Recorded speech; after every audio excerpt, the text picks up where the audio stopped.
From the Kiss 92.5 studios in Toronto, Canada. Are you ready? Ladies and gentlemen, this is Roz and Mocha. it's Roz and Mocha. What's going on? Hey guys, this is Bruno Mars. This is Selena Gomez. The Chainsmokers. Lady Gaga. Calvin Harris. Celestia Cara. This is Ed Sheeran. You're listening to my boys Roz and Mocha. Roz and Mocha. My boys Roz and Mocha. The Roz and Mocha Show. Between Roz and Mocha, who is your favorite? Mocha. Roz. Mocha. You guys are so funny, man. Congratulations, Lisa!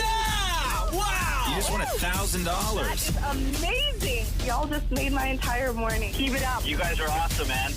This is the Roz and Mocha Show podcast. I said I like it like that. Said I like it. I said I like it a lot.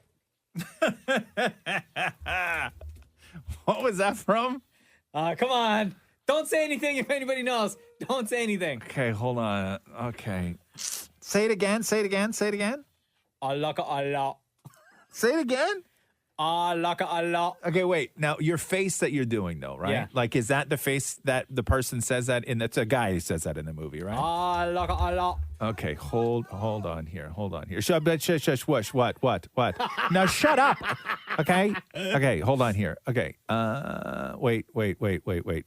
Don't get mad at me, Shem. Don't get mad at me, Maury. Okay? Both of you guys need to chill, Shem baby. is biting his lips. Maury's shaking in the other room. Chill. We all got to get our chill on. Okay? It's the holidays, for God's sake. Okay. I need to concentrate on. Okay. Sorry. Pause 1 second. I wasn't looking at you this time. Maury, I'm going to need you to turn your back to me, Maury, please.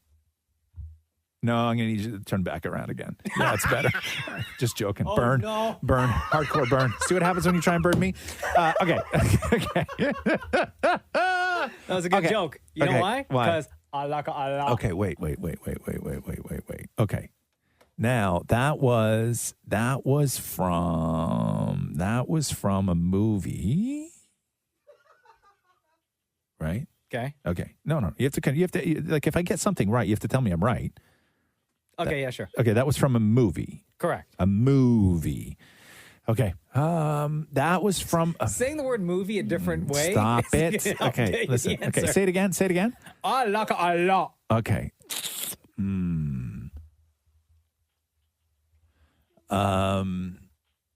Okay.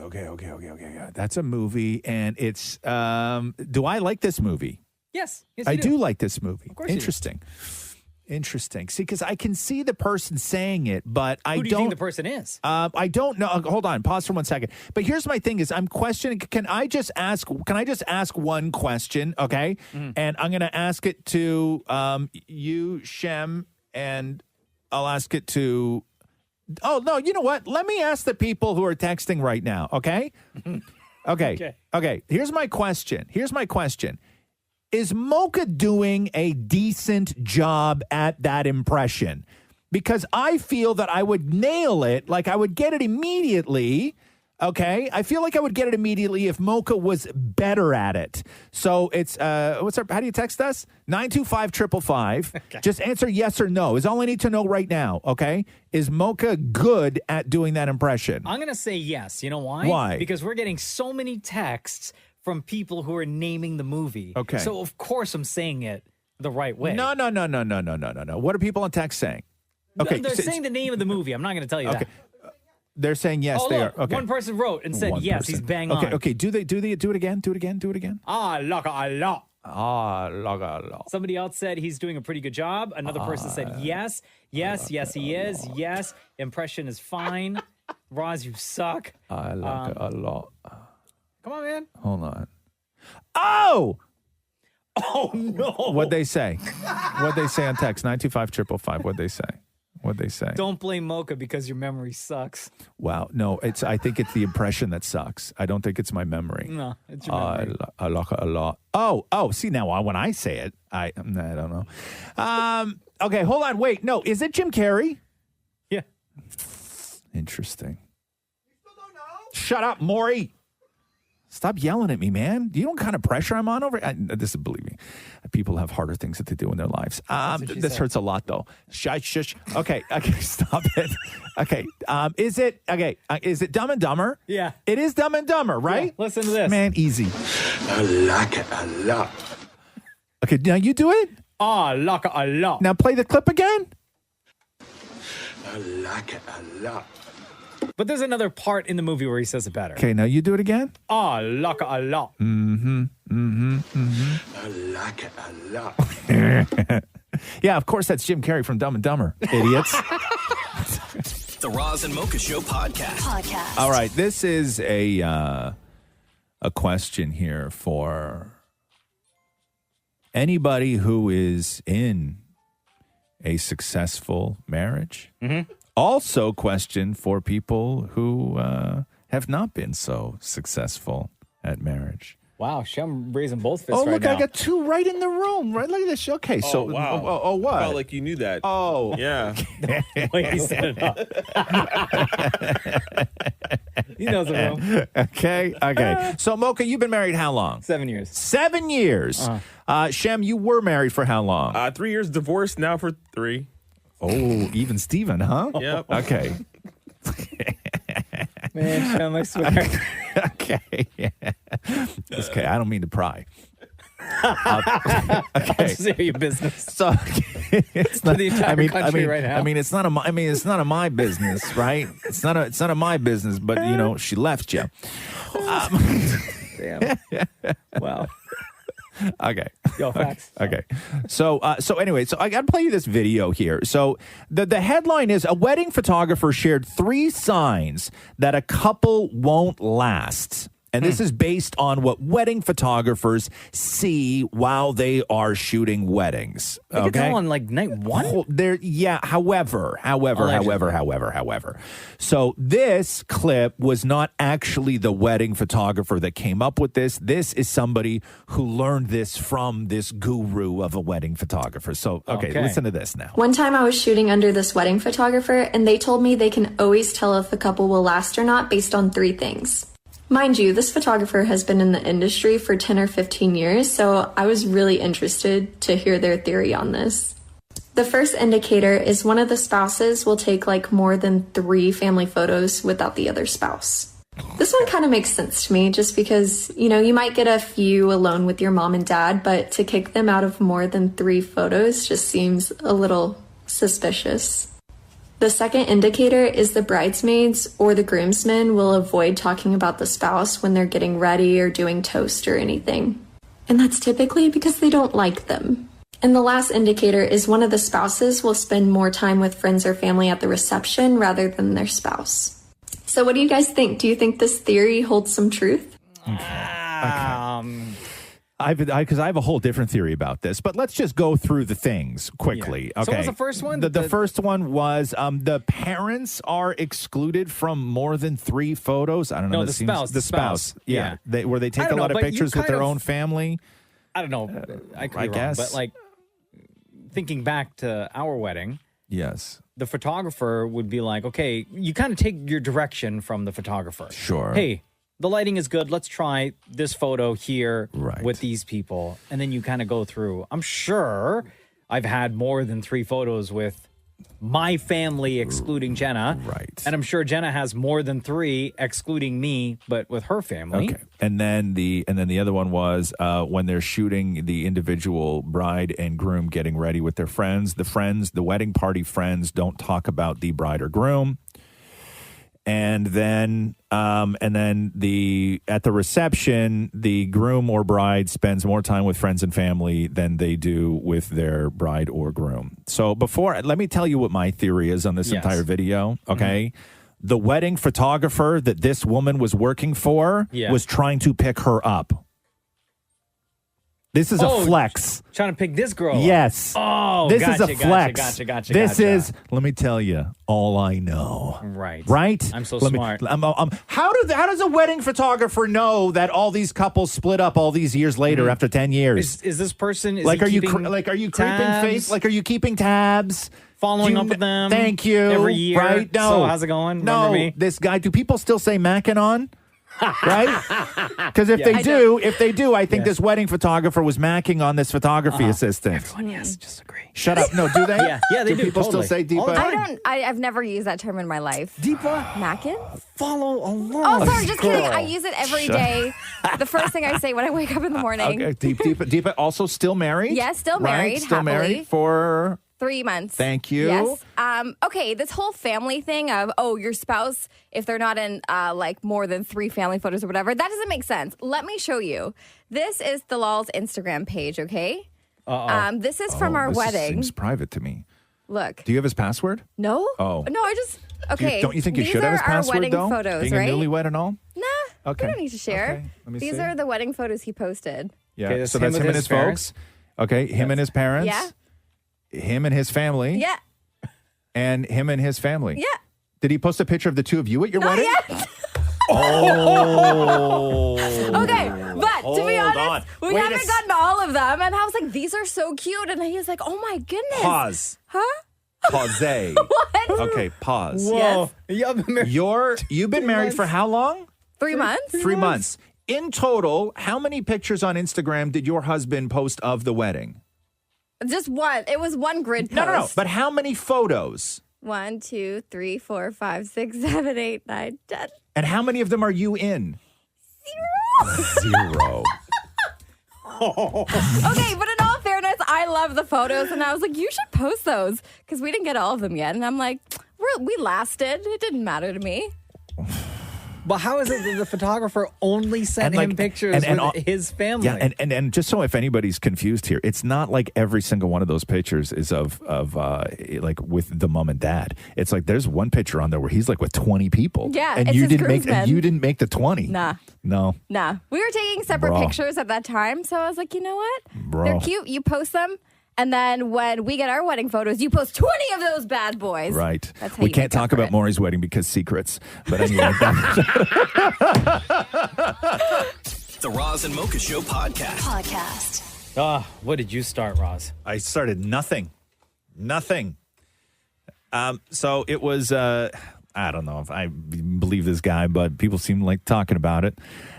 It was a wedding photographer who had said that he can spot these 3 things when he's shooting a wedding. And if any of these happen, it's a clear sign that the marriage is not going to last. And one of them was, you want to just play it? Yeah. One time I was shooting under this wedding photographer, and they told me they can always tell if a couple will last or not based on 3 things. Mind you, this photographer has been in the industry for 10 or 15 years, so I was really interested to hear their theory on this. The first indicator is one of the spouses will take like more than 3 family photos without the other spouse. This one kind of makes sense to me just because, you might get a few alone with your mom and dad, but to kick them out of more than 3 photos just seems a little suspicious. The second indicator is the bridesmaids or the groomsmen will avoid talking about the spouse when they're getting ready or doing toast or anything. And that's typically because they don't like them. And the last indicator is one of the spouses will spend more time with friends or family at the reception rather than their spouse. So what do you guys think? Do you think this theory holds some truth? Okay. And a couple seconds ago, we learned that Deepa, who got married almost 3 months ago, her husband posted on Instagram a series of 10 photos from the wedding day. Yeah. Not a single photo had Deepa in it. No. Not one. It was all with like his boys, and like a bunch with his mom and dad. Yeah. But and not like on somebody's phone. Like these were pro shots from the person hired. It's interesting, huh? It says something. I don't know what it says, but it says something. Hey, Sarah, you there? Yeah. Okay, so go ahead. What is it you want to say? I just think that that's ridiculous. I don't know. I feel like my husband and I during the reception barely spent any time together besides when we were sitting at dinner or doing the speeches. You're entertaining so many people. You have all your friends and family there. I feel like it's totally natural to be, up taking shots with one side while you're talking to another, dancing on the dance floor. I don't think it's accurate. I agree. Most weddings that I've been to, the bride and groom are separated from the moment that reception starts until they have to sit down beside each other for like the formal stuff, where people force them to kiss. And then and then they split off again, and then people force them to dance, and then they split off again. Like wow, that's you make it sound like it's such a horrible thing. A wedding reception. God damn, bro. What? I mean, force them to do this. Force them to do that. Well, they're There's not just so many different people. You have so many different groups of friends and people, and they know both the bride and the groom, but everyone's kind of doing their own thing. So you're just kind of getting pulled. Did your marriage last? If that's an indicator, Yeah, I mean, we've been married over a year. Oh. If that's accurate, then we're in trouble. But Wow, yeah. And what would you do if you were in the situation where still 3 months after the wedding, the only photos of your wedding that your husband had posted on Instagram were of you and other people, or were of him and other people? I think I'd be okay with it. My husband doesn't really use social media, so I won't ever have that problem. He hasn't posted any wedding photos, so I can't really judge Deepa's husband. Your husband's suspect on a whole other level, though. Thank you so much, Sarah. No problem. Have a good day. Bye, love. You too. The Roz and Mocha Show podcast. Want to hear Josh Gad talk about the time his little kid caught he and his wife? And when I say caught he and his wife, I mean caught he and his wife. No. Yeah. So, and Josh Gad, I feel for Josh Gad because he is he's awesome. And I'm sure there's parts of Josh Gad that would really love to tell certain stories a certain way. But Josh Gad is also Olaf, right? No. Like a little baby unicorn. What? Hey, whoa! Oh, I love it even more. All right, let's start this thing over. Hi, everyone. I'm Olaf, and I like warm hugs. Olaf? That's right. Olaf. And you are... Apparently, Olaf likes other things too, I guess. The problem with Josh Gad, though, is that when he does Olaf just sounds like Josh Gad. Like, he doesn't do a voice. So whenever I hear Josh Gad talk about other things, I only hear Olaf. Yeah. So, Happy Josh Gad. Thank you. So when Josh Gad sets up to tell a story about that one time his kid caught he and his wife, as funny as it is, it still sounds like Olaf. Great. So now I'm going to picture the snowman talking to me, telling this story. My wife and I, one night, decided to get frisky. Nightmare fuel for all of you. And, as parents do. And we, for whatever reason, we put the kids to bed. Well, that was for a reason. But then we decided to, sort of be intimate on the couch, spice things up. Couches are spicy. So, all of a sudden in the act, my wife freezes. And I'm not sure what's happening. She sort of plays dead like a possum. Oh, no. And she sort of looks out, and then I see a 4-foot shadow walking towards me in a Hello Kitty nightgown. Oh. And I my pants and said, what are you doing? And my daughter, you not, looked at me with this smile and said, what are you doing? Oh, no! Traumatized, both of us. And then I told her that Mama was checking because I thought I had a sports hernia. I don't know where I pulled that out of my ass. And she said, in the dark? And I said, yeah. And she goes, but why are you both naked? And I said, we were changing, and I said, can you check if I have a sports hernia? Oh, no! And it's happened to everyone. You walk in on your parents, right? And now, for me, being a parent, one of my biggest fears is having Cruz, our 4-year-old, at some point in his life, walking in on us. Yeah. Has Roxy ever walked in on you guys? No. No? Deepa, have you ever walked in on your parents? Oh, my God. No, I've never seen my parents show affection towards each other. Jesus. Shem, you ever walk in on your parents? Hell no, man. I Really? never want to think about that, ever. Yeah. Did I ever Have walk you seen your parents kiss?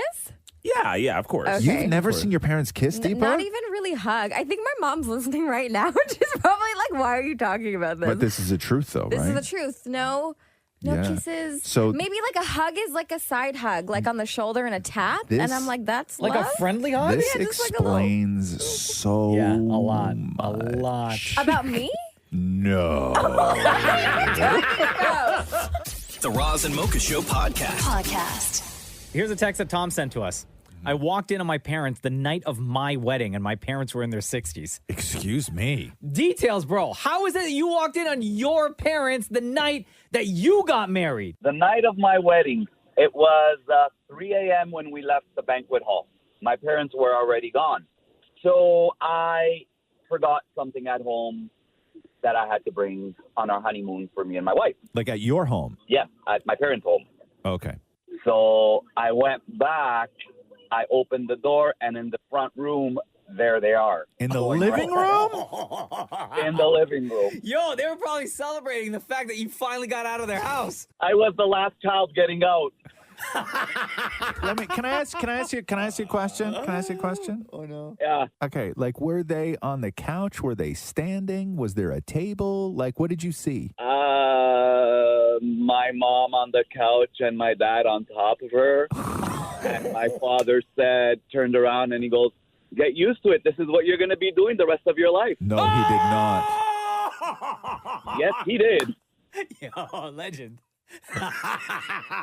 Did he stop? No, he goes, "What did you do? What are you here for?" He stopped at the moment that he was talking. I said, "I forgot something. Don't look at me. Don't even talk to me. I'm walking straight upstairs and getting what I got to get." Yeah? I did not see this, I said. And then you just walked back down the stairs and left? Oh, yeah. Did you see anything out of your peripheral on your way out? I did not even look. Oh, no. Wow. Did your mom say anything or no? No, my mom was frozen. So and then you told your wife when you got back home? I told my wife, and she goes, OMG. Talk about being scarred for life, right? Yeah, especially as an adult. How old were your parents at that time? They were in their 60s. My father was 65 and my mom was 67. First of all, bravo, yeah. Right? Celebrating and the fact that your kids are finally 26 out. years ago. Yes. Damn. Yes. Wow, man. That's a fantastic. Maybe it's not fantastic, but we certainly benefited from it on this show. Oh my God. Yo, what's your name? We didn't get your name. My name's Tom. And Tom. I actually got caught on vacation with my daughter. You got caught? Oh, by your daughter? By your daughter. By my daughter, yeah. Yeah. So what happened? We're on holidays. She was 3 years old. 3. What'd she say? She goes, what's going on? Oh, no, Daddy's giving Mommy a massage. Luckily, the covers were over us. Oh, I thought when you said you got caught, so you and your wife got caught, not you got caught. No, me and my wife. Oh, okay. Okay. He's like, I'm not going to tell that story on the radio. Okay. Tom, much love to you, bro. Thank you so much. Have a good one, guys. Later, dude. The Roz and Mocha Show podcast. It's your favorite time of the show, Roz. Roz and Mocha's Vented Moments. Working title, TM. Okay. Do I have to explain what this is real quick? Please do, just in case this is somebody's first time hearing. Happy to. We discovered that this show is a fantastic place and platform for somebody who just needs to vent, for anybody who has something on their chest that they need to get off. Maybe it's something that you can't say to the people in your family or coworkers because maybe they'll judge you for it, or maybe it's about them. But we will, no questions asked. You don't even have to give us your name. Come on the show.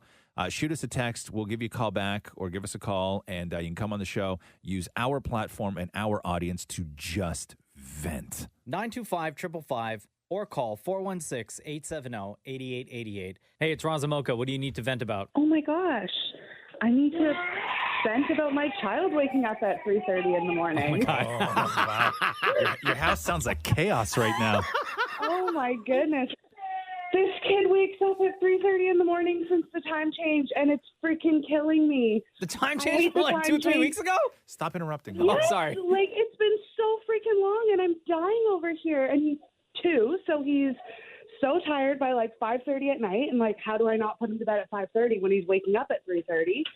But that means he's going to wake up at 3:30 again the next day, and my life is just total chaos. It's brutal.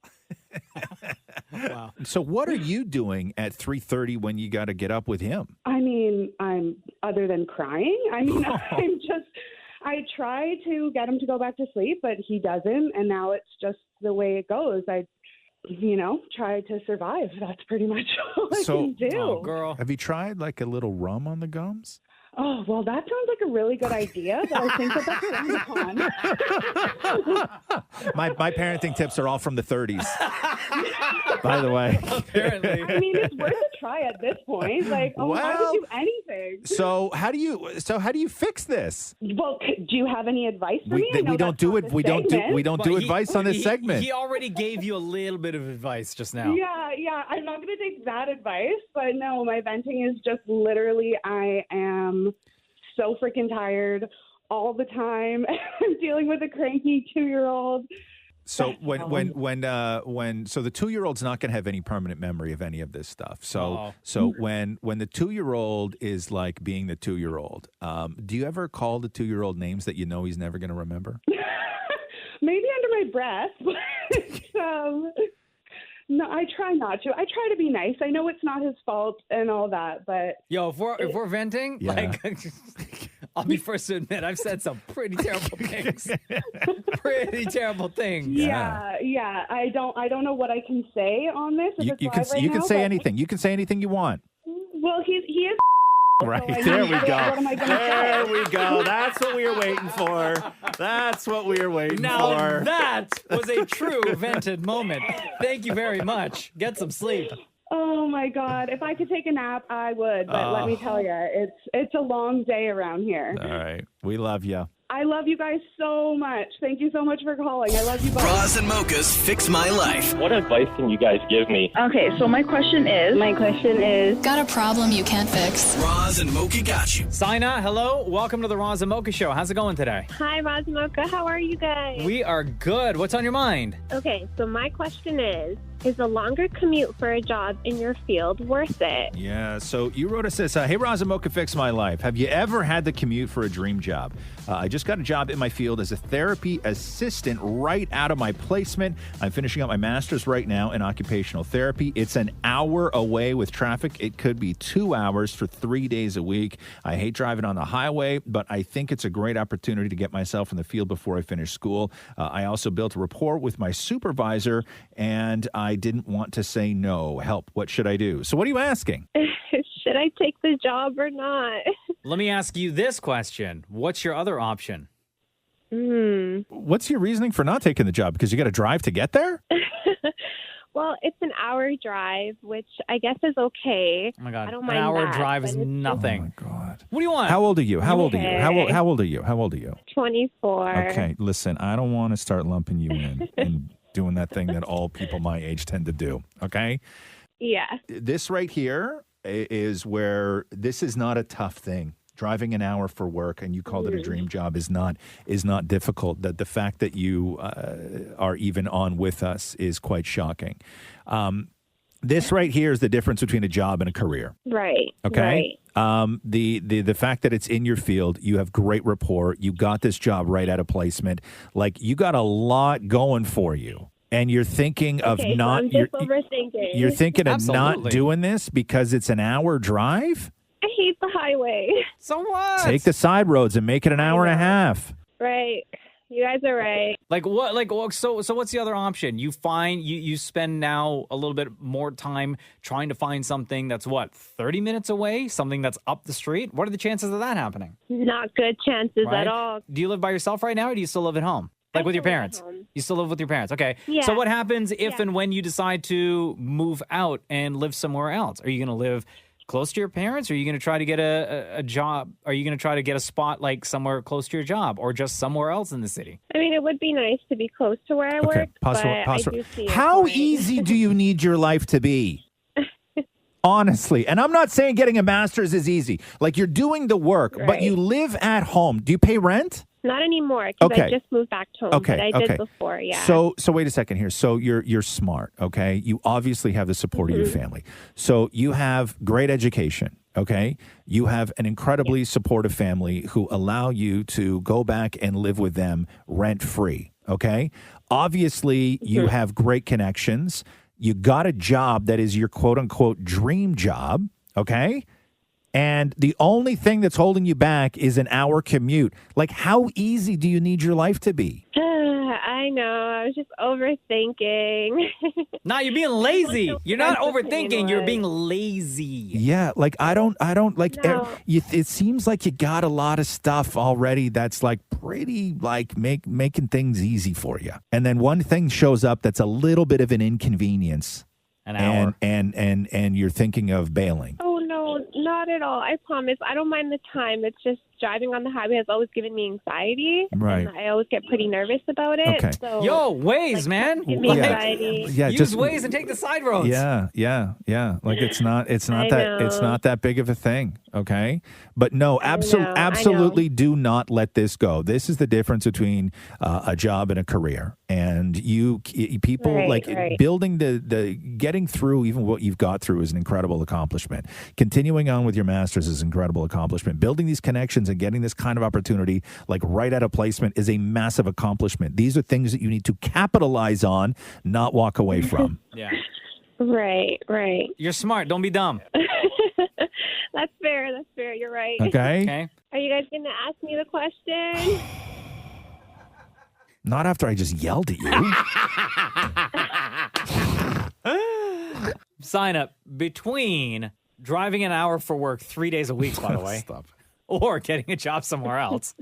Okay, between Roz and Mocha. 3 days a week. Yeah, 3 days a week. That's I a forgot kicker. that part. You got it so easy. All right, sign up. Before we let you go, between Roz and Mocha, who's your favorite? Okay, I equally love you both. And I listen to you guys on my long drive. But I'll have to go with Mocha. No. Yeah, girl. Thank you, Sina. All the Love best. You both. Love you both. Roz and Mocha's Fix My Life. On Kiss. How you doing? Baby. What's going on? Oh, I'm great. Are you really? I don't know, man. I just thought I'd start off trying something new. Didn't feel right. No, it didn't. Seconds in. No. I'm good. So what a huge weekend. Jesus. Oh my God. The American Music Awards were on last night, which I didn't even realize. Hey, were did you see JoJo last night? I did not. JoJo Siwa? No, So I she just said I didn't watch it. Oh, JoJo I just mean, but I mean it's unavoidable the next day. Yeah, but I avoided it. No, she because JoJo is like on Dancing with the Stars, and I think she's going to win the whole thing. But JoJo has a very unique style, right? Mm-hmm. JoJo looks like an Easter egg all the time. And I mean that in the most endearing way. That is her whole thing. Scrunchy on scrunchy on scrunchy, neon on neon on neon, pom-poms on pom-poms on pom-poms, right? Yeah. She showed up at the AMAs last night looking like evolved. Okay. Completely evolved. Like it did not look like JoJo Siwa. Like not wearing any of that colorful stuff. Nothing. Black, like awesome dress, hair different. She went from like when she started Dancing with the Stars, she went in looking like JoJo from YouTube. And at the AMAs last night, it's like they put her into the Captain America machine and turned her into like something else that is it's like a much more advanced, evolved version of JoJo Siwa. She looked awesome last night. Was her kind of enhancement of where, or kind of like where she's going, the direction she's going in, right? It's so, and you see this with so many stars before JoJo Siwa, and you got the sense that, anyway, I got the sense that it was going to be particularly hard for her to transition because you've seen it before. Katy Perry had a hell of a time transitioning, and I still don't think she's fully done it, because Katy Perry was like a walking version of a children's birthday party. Oh, right, and always had been. Even her concerts. I went to like two of her concerts, and the concerts are so much fun. Bright and fun. Yeah. But how do you evolve out of that? And Katie decided to sort of keep everything the same and just tweak her music a little bit, and it didn't really work. And then you look at JoJo Siwa and you're like, how are you going to evolve out of that? Because people get older, right? People grow up, and then you get to a certain point of where you're still putting on the neon, and you're like, man. Maybe she wasn't into it. But it was anymore. overnight. Yeah. And I mean, I'm not saying she's not going to do that anymore. I'm just saying it's still that part of her brand. That I think exactly, and I think that JoJo's place now, especially after coming out and doing Dancing with the Stars. I think that her sort of place and brand and where she stands in the world is just so solid that she didn't have to hang on to anything, right? And look at the picture right now. Google right now, JoJo Siwa, red carpet AMAs. Doesn't even look like her. JoJo Siwa. I'm a huge fan, and I didn't even know who JoJo Siwa was. I never heard a JoJo Siwa song.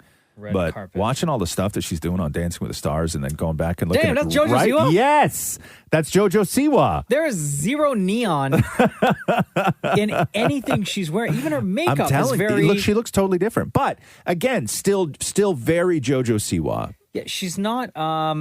Even her makeup, it's a very subtle makeup. Yeah, like there was no sort of easing into this. Her hair is down and everything. Yeah, not a scrunchie to be seen. You know, she has her own show coming up too, which is with her mom, Dance Pop Revolution. Oh, see, there you go.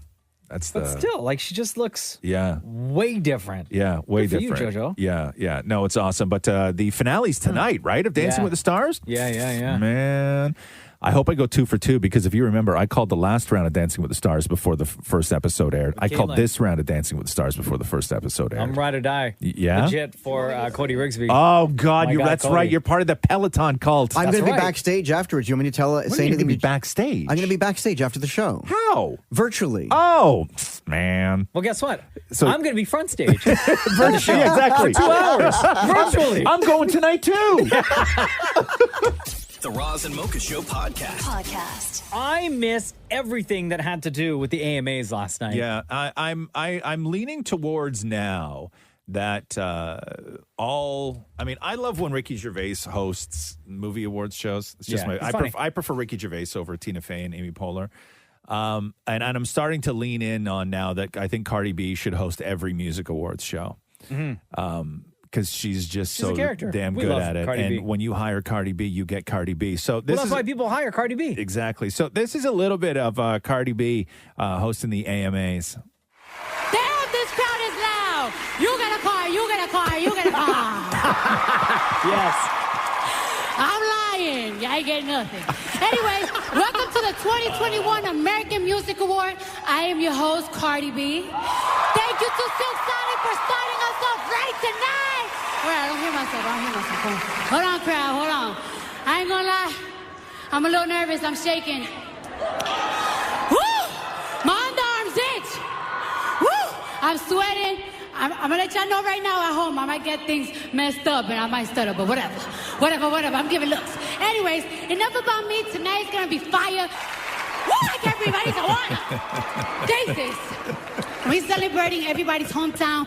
My hometown is the Bronx, the best place to vacation. You know what I'm saying? We got a beach over there and everything. Okay. So when you hire Cardi, you get Cardi. That's the best part. That's so good. But then, so Cardi starts going off and talking a little bit about, being a mom and how difficult that is. And then she brings Jojo Siwa into the whole conversation. And I see you, Jojo Siwa. Now, Jojo Siwa, let me tell you something. Now, let me tell you this story. So my husband, he was trying to get Jojo Siwa, right, for my daughter's birthday party. But she is booked and busy. So Jojo Siwa, could you please come see my daughter on Christmas? I know you cost a lot of money. Let me tell you something. Y'all rappers don't got nothing on Jojo Siwa. Her bookings. Yes, America, please. Okay. First of all, Jojo Siwa and Cardi B, booked and busy, should be their collaboration. Oh my God! Okay, and then Cardi B is so street. I love it. Okay, and then Jojo Siwa gets on stage and gets in front of the mic. Cardi, I'm gonna see what I can do, and I'm gonna try to make Christmas happen. I promise. No. Putting it in my phone right now. No. I take Bitcoin. Actually, I take that back. All I need from you is to vote for me tomorrow night in the season finale of Dancing with the Stars. No. Voting opens at 8 p.m. Eastern. You can vote for me by texting JoJo to 21523 up to 10 times. Okay, so it's gonna happen. Yeah, you know it's gonna happen, right? What do you think? What do you think JoJo costs? Because obviously, like they looked into it. Like they called JoJo's people, and were like, how much to get JoJo to do our kid's birthday party? What do you think JoJo costs? $100,000? Oh no, more than that. You think so? Yeah. I think you'd be surprised, man. Like what? Like $100,000 for the night, or like $100,000 for an hour? 2 songs. Show for 2 songs. Yeah. Plus transportation. Yeah. Oh, obviously. Yeah. Her All and all that her stuff. people, everything else. Yeah. What's that? She's a dancer, not a singer. Who, JoJo? No, She's a singer. What are you talking about? I didn't know her as like a dancer. Maureen man. Sherman. I have not heard her sing. Oh, yeah. Dog, you go to her YouTube channel. Yeah. You'll see all of her songs on there. Yeah. Oh my God! I was yeah. just thinking she danced in front of the kids. Even still. Well, Mariah's $1 million yeah. for one song. Yeah. Waste of money. Oh, wow, that hurt my heart. Wow. Maureen was just vomited right now, man.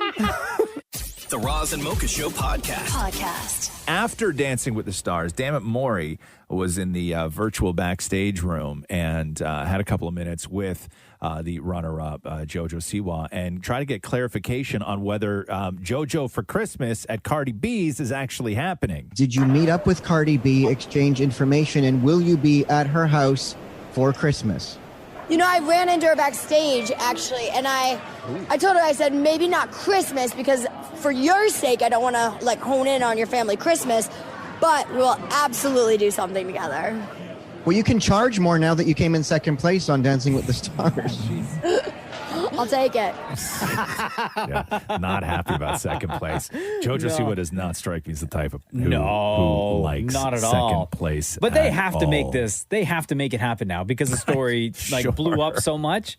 Right? Sure, but how old's Cardi's daughter now? I guess she old enough to like have a favorite pop I star. think she's got got to to be like at least 2 years old now. Yeah, right. I think she's 2 years old. I Three. guess. How old is All she? right. 3. Yeah. She's 3 She's years at old. that age. She's got a favorite. She'll Yeah, recognize for who sure. Jojo For Siwa sure, is. For sure. And get for excited. And Jojo Siwa will hang out. You think she's going to charge? Well, now it's very difficult. Now that Cardi B went on stage talking about how expensive it is to book Jojo Siwa, I don't know if Jojo Siwa can now charge. Like if it's just like a quick meetup, maybe not quick, like you come hang out for like an hour, right? You chop it up with Cardi B and like her friends and family, whoever, and maybe like some other kids send him an there. invoice after that. Like that's a total. Oh, that would be very awkward. Yeah, like had the husband gone through the booking agent and everything else, if Offset managed to book Jojo that way through the proper channels, then yeah, you pay her.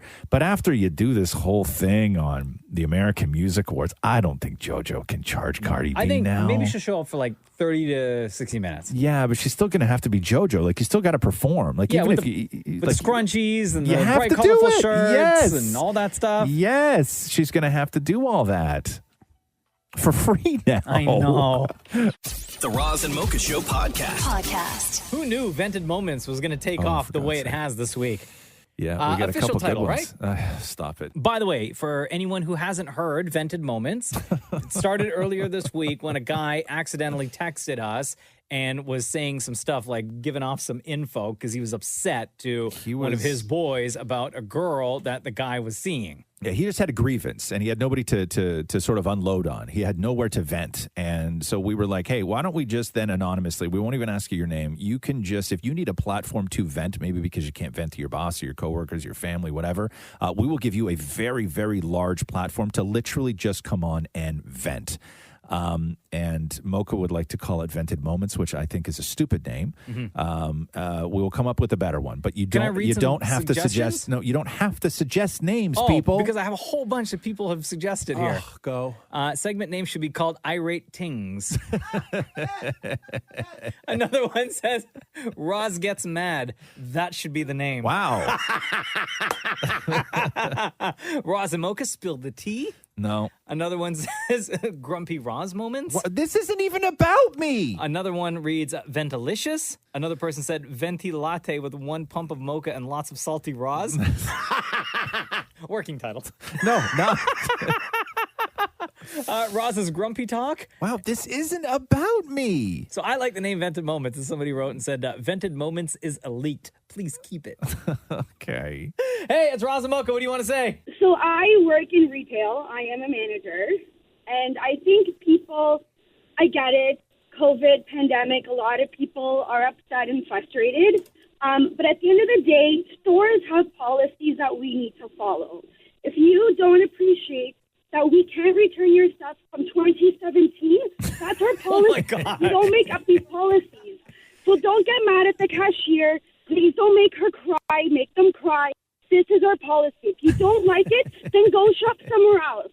What did somebody try to return from 2017? Oh, my God, guys, I wish I could tell you where I work, but I can't. And the amount of customers that come in with stuff that's dirty or stained or, oh, I was locked down for a year, so I couldn't come to return it. It is unbelievable. And there's nothing you can say. You can kill them with kindness. At the end of the day, it is getting out of hand. The only place I know that experiences returns like this, where people will come in knowing that the stuff that they purchase has been used and used It's a not lot. Costco. Oh, I was going to say Costco. It's not Costco. So it's not Costco. It's not Costco, but believe me, I get it. It's hard times, and you're going to try to do whatever you want, but we're just trying to do our job. Hold on a second, but people are trying to return stuff from 2017? We weren't in a pandemic in 2017. idea. Yeah. So what do they say? They say like it doesn't fit anymore, or it's out of style. This shirt is so out of Or style. it's probably because they cleaned out their closet and realized they don't need it anymore. Wow. Oh, no. Wow, that is quite the vented moment. The balls on people. I love it. Yeah. Thank you. Thank you. Thank you, guys. Have a great day. You too. Bye-bye. Hey, it's Roz and Mocha. What do you want to vent about? Hi. So I want to vent about the kids who actually take the bus in my area. I have the fortunate luck of living on a corner lot, and I have a big Tibetan Mastiff who guards the lot, and they like to torment her and throw stuff in my property just because of a little issue that started when the kids were waiting for the bus. I didn't know it was the bus stop. So What was the issue? What was the issue? Well, I noticed the kids were sitting out and the dog's just sitting there barking at them. So obviously I went to go see what was going on and tasked them to move. And the one kid was pulling out his wallet and the other kid's pulling out a baggie. And I'm assuming they're not selling Girl Guide cookies. So that's kind of how I guess it's all started. And ever since then, they've been tormenting my poor dog. Okay, so what you went off on them and they looked at you like you were a Karen. Pretty much. I guess they assume that I'm a Karen now, and they torment my dog. So you got labeled a Karen by 12-year-olds, and it sucks. Yeah. Pretty much. Yeah. And, Definitely reason to Yeah.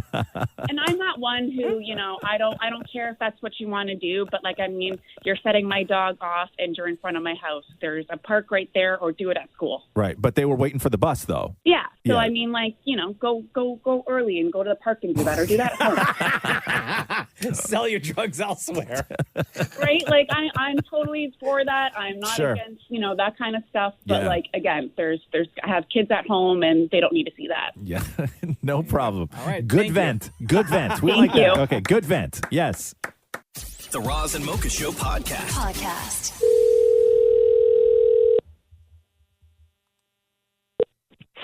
Hello? Hey, it's Roz and Mocha. We got your text. Why have you been waiting in front of a Walmart since 5 a.m.? Because they have 20 PlayStation 5s, and my son has been waiting 2 years for one. Oh, how do you know they have 20? They released it online, but we also had a friend who works here, so he unpacked them last night, so he told us about it. So are you waiting in front of the doors, or are you sitting in your car? No, we're waiting in front of the doors. And how many other people are there? About 30. 30. Now, Wow. do you know where they are in the store, or are they just right there at the front for you when you walk in? No, we know where they are. They're at the back. They're at the very back of the store in the So electronics. do you have to do the run? That's what we were just asking.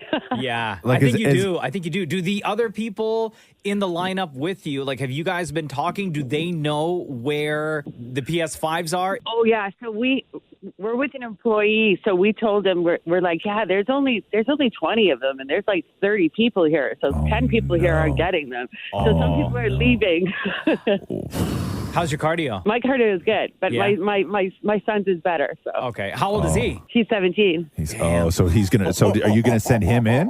Yeah. Yeah. Yes, He's like definitely. oh my god, he's like a racehorse, like in the when they have the horses and they're in those the stalls. I know. Right? And they're just the gates are about to open. So are you? 100%. He's got to be hyped. What's his name? Nathan. Okay, because here's the thing. I don't know if you heard this story, but Sony announced that there was going to be a shortage of PS5s this year because of that chip. There's all sorts of manufacturers are delaying product releases because chips aren't being made quick enough for products. Things like the PlayStation 5, things like the Nintendo Switch, things like chips that they need for cars. Yeah. Even that stuff is being delayed. So this is crazy. Hey, is Nathan there? He is. Yeah, put him on the phone. Nathan, you're on the radio. Nathan. What's up? Oh, listen to you, Mr. Man. 17 with the voice. Yeah. So what's your plan when that door unlocks, man? Well, I have no clue. I don't even know what their procedure is. But what's your plan? Who cares about what Walmart's procedure is? What's your plan? I got my friend here. He's about to bolt it over to the thing. Okay, so you got a friend, so you're both gonna run. Yeah. Are you both then trying for the PS5, or is he being a good friend and trying to get one for you? Well, we're both trying because I think it's one per person or something. Oh, Okay. gotcha. Now, what's the plan for the rest of the day? You get the PS5, let's say, then what? Go home, hook it up, and then you're just gaming all day? Or is your mom making you wait for Christmas? Of course. No, just go home, forget school. Yeah, skipping school today. What game are you going to play? What's your first game? Probably the new Battlefield because I have that. Oh, okay. Man, oh man. Okay, so and obviously you're not going to tell us which Walmart you're at, right? No. Well, what time does the store open? How long do you have to wait? 7. Oh, wow. no. Wow. So you got like Can DJ Climax to start earlier, please? No. We tried. Worth a try. Wow. Okay. Well, good luck. I hope you get the PlayStation 5. Give us a call back after once you make it out of the store, and maybe we could check in and see if it all worked out for you. We will. Thank you. All right. You guys take care. Stay warm. Thanks. Take care. Bye-bye. The Roz and Mocha Show podcast. Hey, Karen, you there? I am. Okay, Morning. welcome back to the Roz and Mocha Show. We talked to you on Friday. You and your 17-year-old had woke up early, went down to a Walmart since like 5 a.m. Because you guys found out that this particular Walmart had like 20 PS5s in stock. And you went with your kid and your son's friend to line up, hoping to get one of these PS5s. At the time we talked to you, there were like 30 people in line, but again, only 20 PS5s in stock, allegedly. Correct. Okay, so you hung out there with everybody else. By the time they opened the doors, how many people had joined that line? There was over 100. Over 100 people. Yes. And we were saying, like, are they all sort of lined up at the front, or do you have to go to the back? And you seem to know exactly what the plan was, which was your kid was, they were going to open the doors, and your kid and his buddy were going to sort of make their way to the back, a.k.a. run to the back, and and grab one of the alleged 20 PS5s. First of all, remind people, again, was it inside information? How did you find out that this particular store had 20 PS5s? So my son has a friend who has a part-time job working there. So he does the unloading. So he unloaded them off the truck. Gotcha. So as he unloaded them, he called us and told us. Okay. And obviously 100 other people also knew that there were 20 PS5s. Exactly. All right, so 7 o'clock hits, Karen. Walmart opens. What happened? It was a disaster. So they did come out like 5 minutes before, and they said, okay, only the first 20 people in line are getting a PlayStation, so everybody else should go home. And then they handed out tickets to the first 20 people in line. And fair. they also said that it's only one per group. So if you had 2 people in your group, it didn't matter. You weren't getting it. Oh, no. So it was you and your son, one group, and your son's friend, technically second group, but still part of your group. No, but technically we were one group with my son's friend. Why, but how do they know that? Why couldn't the kid just say that he was there alone? Well, we did. Oh, okay, good. So they gave your son's friend a ticket. Yes, Okay. they gave my son. Well, he also works there, so I'm sure. I got you. Right? Yeah. But then the people behind us were a couple. They were like a couple together. Yeah. And they each got a ticket. So then the person behind, and they were the last 2. So the person behind him was pissed. So he went into the store. When they opened the door, they told everyone. It was so weird, too. They told everybody only 20 people. But the other, 50 people in line came into the store all in the line and came with us all in the line and stood there in the back, watched each one of us cash out. You have to pay for it first, and then they hand you the PlayStation. Yeah. So they're they're sitting there, and all these people are watching, thinking like some magical, like 50 more are going to drop off a truck somewhere or something. So when you get your PlayStation and you know that there's that many people that did not get one, like, are you nervous walking out of the store and through the parking lot? We ran into the car and Yes. All right. So success in getting the PS5. I assume since Friday getting home, you haven't seen your son because he's been I have not playing. seen him all weekend. Yeah. He had the weekend off, and I have not seen him. Smart. Well, there you go. Nice. All right. So Christmas is made, huh? It was. Yes, it is. Thank you so much. Yeah, Thank you for checking back in, Karen. Love you lots. Thank you so much. Have a great week. The Roz and Mocha Show podcast. Robbie Amell has been a friend of the show for a real long time, and it's always nice to catch up whenever he's got a new project on the way. You've seen him in Amazon Prime's Upload, The Babysitter Parts 1 and 2 on Netflix, The Flash, Code 8, and on Wednesday, you'll see him in a flick that gamers have been waiting a real long time for, Resident Evil. Welcome to Raccoon City. Robbie Amell, welcome back to the Roz and Mocha Show. Yeah, man, what's going on? Nice to see you got your shirt on today. Wow. It's just too cold. That's the only thing.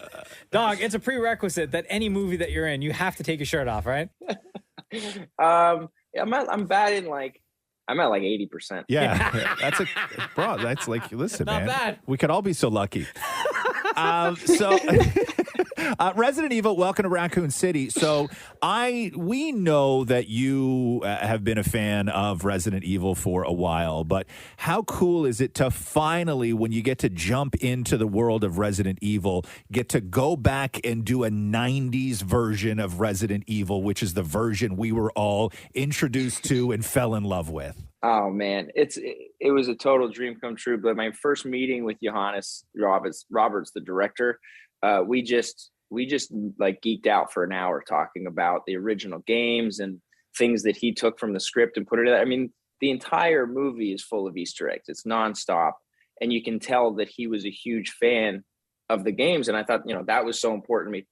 I mean, to be honest with you, I probably would have done it regardless of what the script was, because it was COVID and I just wanted to work and it was Resident Evil. But luckily, it was the best version of the movie, and I had a blast. But were you kind of like geeking out like while filming the movie, knowing that certain scenes are taken from like that 90s version of the game, or some of the characters that you're interacting with, or some of the things that you were, the environment that you were in? Was that like inner nerd inside of you just like freaking out completely? Literally, like at least a few times a week, I was geeking out on set. I mean, I replayed a little bit of 1 and then a lot of 2, the remastered, before we shot, just because I was like, oh, this is cool. I'll, have some fun. And I mean, Johannes grabbed blueprints from Capcom for the mansion and for the police station and made them like true to the game. It's unbelievable. Wow. Everything is so detailed to match the game. And then little things in the background, like we're shooting this scene in one of the labs, and there's a green, a red, and a blue herb behind me. And I'm just like, anyone that played the game is going to know exactly what these are. And they're never talked about. They're never used for anything. They're just sitting there. Who when you were younger playing video games, because I can only imagine, and you're very successful, and I'm sure that the people in your life and your folks and everything are extremely proud of you. But I can only imagine what this must be like, because did you have parents that would sort of ride you hard for playing so many video games? And does this sort of feel, after all these years, like the payoff and all the practice where you can sort of go, see? You didn't trust me. You didn't trust me. Just shove it right in their face. You know what's really funny? Both my parents worked, so they were like, anything to keep me busy. It was like hockey and Halo. That was like pretty much it. Yeah. So they were totally cool with the video game. And what about your wife, Italia? How is she? Is she like freaking out just as much right now with your role in the new Resident Evil? Welcome to Raccoon City. So when I booked it, it was, this is a little bit of a weird story. It was either I was up for a movie called The Hating Game, which I was supposed to go shoot in New York during COVID, and we had a newborn. Well, not newborn. He was almost a year, and it was this like pretty romantic movie with Lucy Hale that like Italia wasn't super pumped about. And then Resident Evil came up and she was like, this is way better.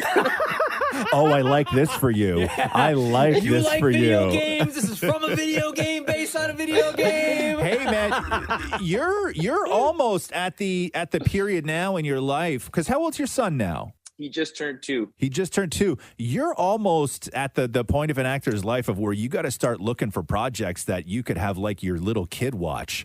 Because as it is right now, are you shopping for that right now? So bad. I'm his favorite show is PJ Masks, and all I want to do is voice a character on PJ Masks. I'm like, I just found out that I'm pretty sure it's Canadian. It is. And I was like, I'm gonna explore every chance I have to be on this show. Because what age? I'm just trying to think of like everything you've done here. Like, is there a movie that like even when he's like 6, is there a movie you've done that he can watch? No, not yet. He can't you can't sit him down in front of the TV and like have him watch The Duff. No, I don't think so. My cousin Steve, his daughter just watched Cheaper by the Dozen 2 for the first time. That's a and good she's one. Oh, okay, 8. there you go. That's a And good she one. was like, I'm barely in it, but she was like, that's Uncle Bob? She's like, he's so young. What about that? Oh God! What is the other movie that we watch? Because my kid's 11 now, and we were watching. What's the cat movie? What's that one? Oh, God, 9 Lives? 9 Lives! Yo, bro, your face anytime we bring up 9 Lives, bro. Bro, 9 Lives is the I don't know best. if I'm going to show him 9 Lives ever. Well, let's petition to get you as a voice character on PJ Masks. My son, by the way, my son's 4, and that is one of his favorite shows as well. So definitely understand the little kid fandom with PJ Masks. Robbie Amell, we can't thank you enough. You always make time for us on the Roz and Mocha Show. You have no idea how much we appreciate it. You guys are the best. I appreciate you. Resident Evil, welcome to Raccoon City. On Wednesday is when it drops. Real quick, before we wrap things up, a movie that has kind of, I guess, been in all 3 of our lives for a long time because you shared the news with us way before it was even released. But Code 8, there was talks of a sequel. Are we getting a sequel to Code 8?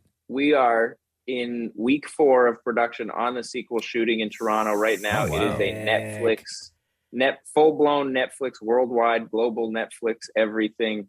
They are super pumped about it.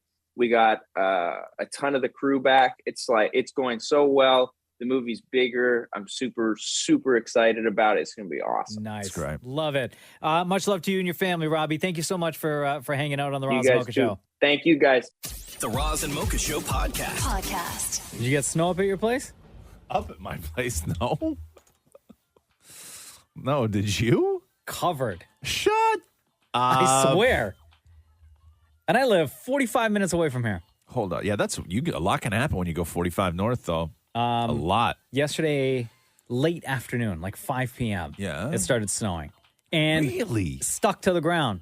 And when I got up today to leave, the snow was still Snow? there. Yes. That's crazy. Like on your car, like you had to like do Brush and everything. Really? I put the snow brush in my car and I put the brush in Jenna's car. Really? Just in case. Yes. Oh my God, that's incredible. Yeah. You put the brush in your wife's car? I did, yeah. Man, you're such a gentleman. And well, now we park in the garage, but at the times where we both had to park outside, like on the driveway, before I would leave, when I brush my car off, and I then go and brush her car off. Come on now. Really?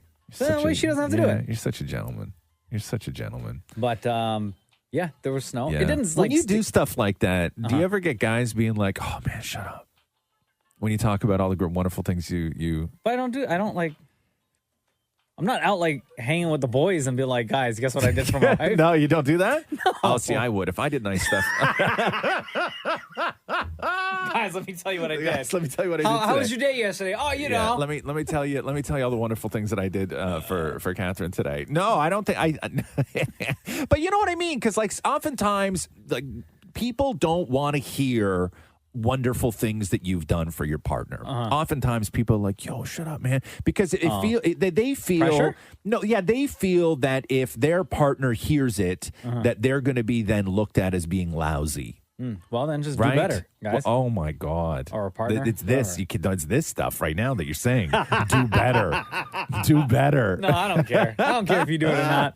I just do it because it's nice. It's a nice thing, right? no, that's great. So, no, we got no snow down where I'm still wearing flip flops. Yo, hold on a second. Yo, what?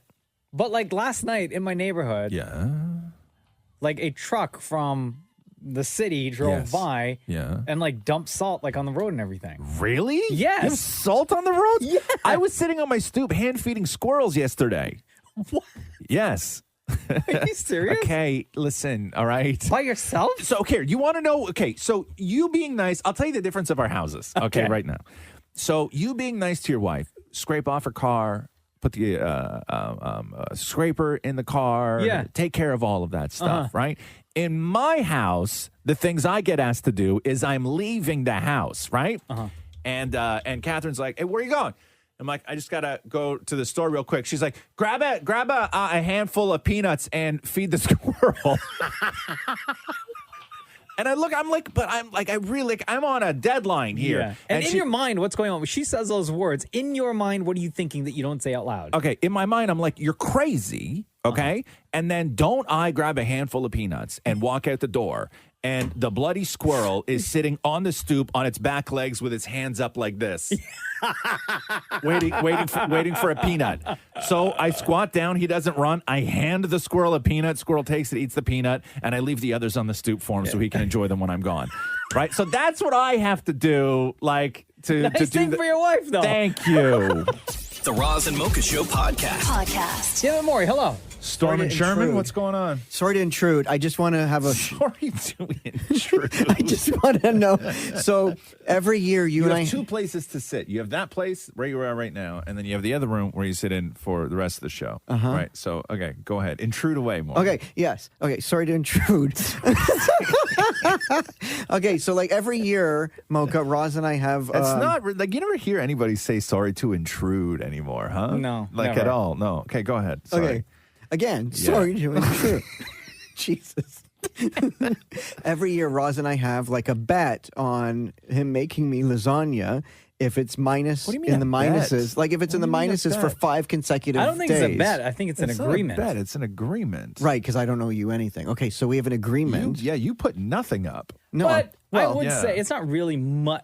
It's something that Matthew you can beg for confirm every that. single year. And Roz says if it's consecutively in the minuses for 5 consecutive days, that hurt. Yeah. Then I get lasagna. Mocha just said it feels Yeah. like minus something. Yeah, but not feels like.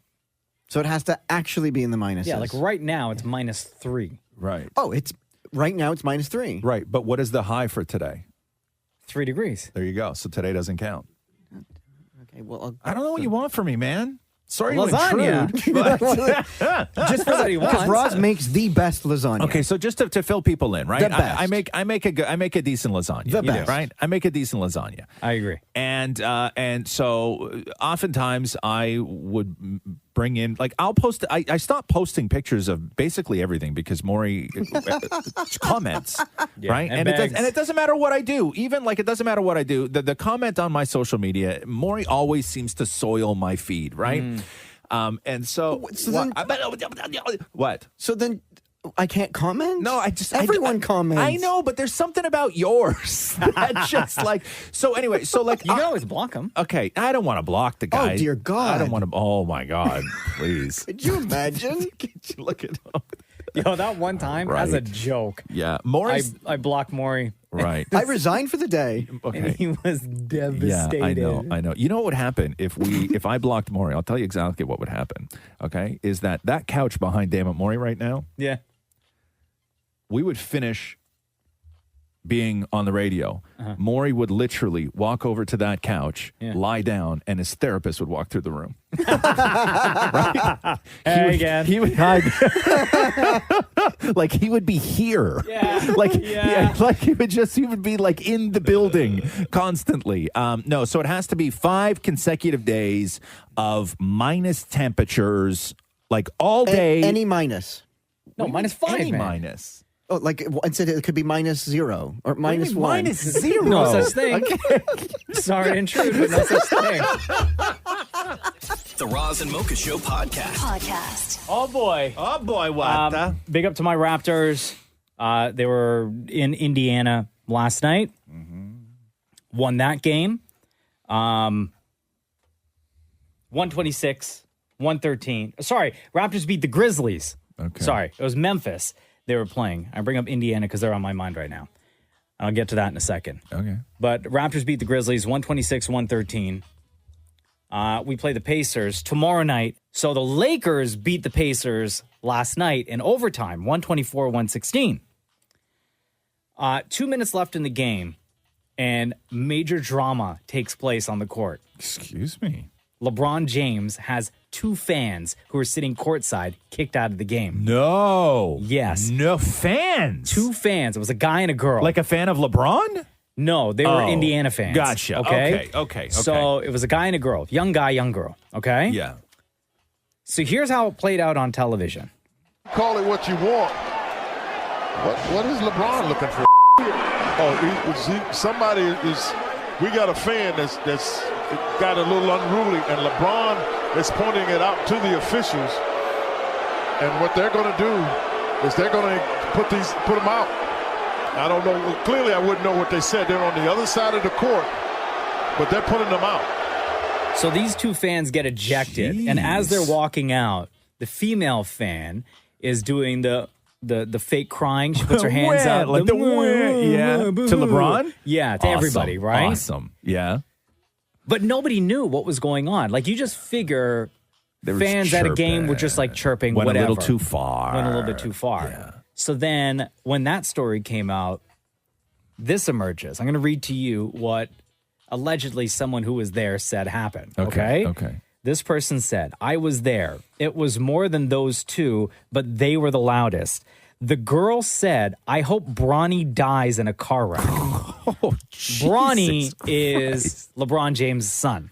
Oh, my God. But do you think she was talking about LeBron or his son? I think she's talking about his son. You think she was talking about his son? Yeah, his son's name is Bronny. I know, but I know. Definitely Bronny. And then the guy kept chirping, making like a chicken sound, going, Bronny's a bee, bee, bee, bee, bee. Like, I don't think they're talking about his son. I think they're talking about LeBron James. Let me continue. Okay. This person said it was very weird, and they were asked by staff to cool it once or twice, but hey. People are animals. Another person who was at the game, allegedly, said this. She said, I hope your kids die and you get COVID. Oh, Jesus Christ. And then spit. And this person said, Spit? I was right Like she there. said spit literally. or she spit? No, she then spit. Oh, Jesus. People are animals. So I think that when they were saying Bronny, they knew what they were saying. And Absolute they were animals. targeting his kid. And they're sitting where? Like right courtside? Right there. I'm not talking like courtside. You're sitting like maybe 3 row rows 2 back, or 3. yeah. They were sitting. Their feet were on the court. Right. Normally people who behave like that don't get those seats, you know? No. Like, they had to have been friends or, I don't know, kids of somebody who... Like, it's wild to me.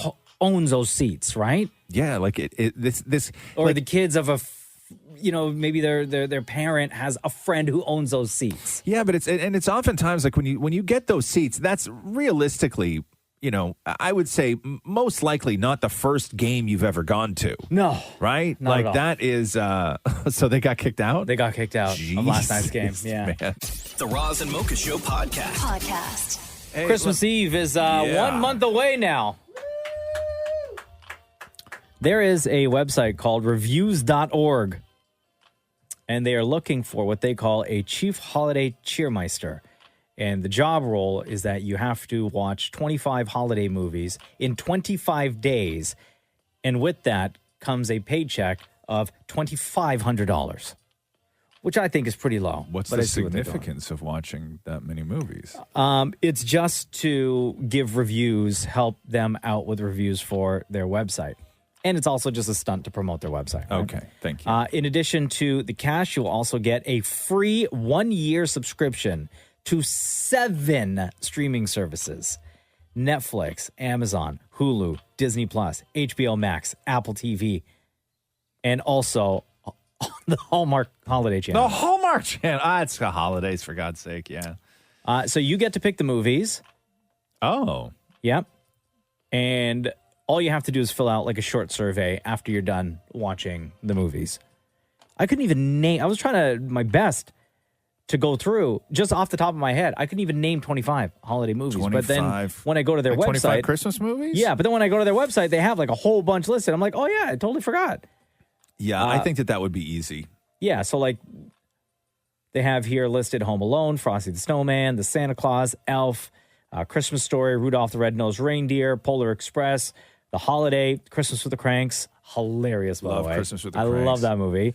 National Lampoon's Christmas Vacation, Four Christmases, Last Holiday. Christmas with the Cranks, when she goes and gets a spray tan and he goes and gets Botox? Yeah. And then something happens at the spray tan place. Yeah. And then she comes out in her bikini. Yeah. And then like their priest comes their in. priest is at the mall. Yeah. Just casually walking into the suntan place. Oh my God. That is such a classic. I love Christmas with the Cranks. That's such a good movie. Yeah, man. Geez, I'm trying to think. What else? Like, there's Love Actually on this list. You know Deck the what? You know what Halls. else I always watch? What one's Deck the Halls? Deck the Halls. I think that was the one I was just going to talk about. Which is the Schwarzenegger Christmas movie? Jingle All the Way? Yes, That's Jingle All the Way. Thank you. Deck the Halls. Isn't that with Sinbad? Oh, maybe. Deck the Halls. Hold on, let me just see real quick. What's that, Maury? How did they forget Scrooged on that Well, no, list? I don't think they forgot. I think it's on the list. We just haven't got there yet. That one's epic. I don't watch that anymore. And plus, Home Alone, I guess, would take up two Oh, places. Danny DeVito and Matthew Broderick. Deck the Halls. Deck the Halls. I don't know if I've seen I think Deck the I've Halls, seen that man. once where they're just Yeah? like dueling neighbors, basically. Oh, yeah. See, those are my favorite Christmas movies, right? Yeah. When there's a little bit of war involved. Yeah. A little bit of like some sort of rivalry. I like those. But yeah, no, Jingle All the Way is a great one. That's when he's got to get his kid the Action Man. Was it Action Man? The Action Man doll. And Schwarzenegger, who's just like a real busy businessman, forgets to get the Action Man figure. And then there was like one left at the store. No, but it's because Sinbad's in this one too, Uh-huh. where Schwarzenegger and Sinbad spend the whole movie fighting over like the last Action Man doll. Right? I've never seen this. You've never seen it? I've never seen it. I know the movie, but I've never watched it. First of all, okay, I may be pumping its tires a little too hard here. It is quite terrible. Okay. However, as a lot of Christmas movies are, sometimes terrible is exactly what you're looking for. Okay. Right. So there's this website again, reviews.org. They're looking for a chief holiday cheermeister. Yes. To watch 25 movies in 25 days, and the gig pays $2,500 plus year subscription to like 7 different streaming services. TV channels haven't started playing like actual Christmas movies yet. Hallmark's playing Christmas movies, but Elf, Home Alone, and stuff haven't been on You it. know how old I you had just, to you know pay. how old you just sound right now? When's the What? last time on the show somebody just said TV channels haven't started? Because I scroll through waiting so for them. old, man. Like you're so old. The Roz and Mocha Show podcast. Hello? Hey, it's Roz and Mocha. Don't need to know your name, but what do you want to vent about? So I was talking to this guy for about 4 or 5 months in university, and I met him in my program. And we were going out to dinner and a couple things to catch up on school and stuff. And then all of a sudden, this girl comes over and starts kissing him. And I was like, what is going on at this dinner? And it was his girlfriend. And then she came with all of his friends. And I found out he's been dating a girl for 3 years. So you guys were on a date, though, right? Yeah, we were at a restaurant. Had you guys messed around at all? Pardon? Oh, sorry. Okay, right. We're not really allowed to ask questions. I know, but I just need to know, like, I need to know why it was so shocking. Like, had you guys established anything between the two of you? So we were talking and going on dates for 4 months, and we were in a program of only 10 people. So I would see him Monday to Friday every day. Okay, let me try and get the story out of you here, okay? So, Even though we're not supposed to ask questions. I know, no. But so 4 months together, right?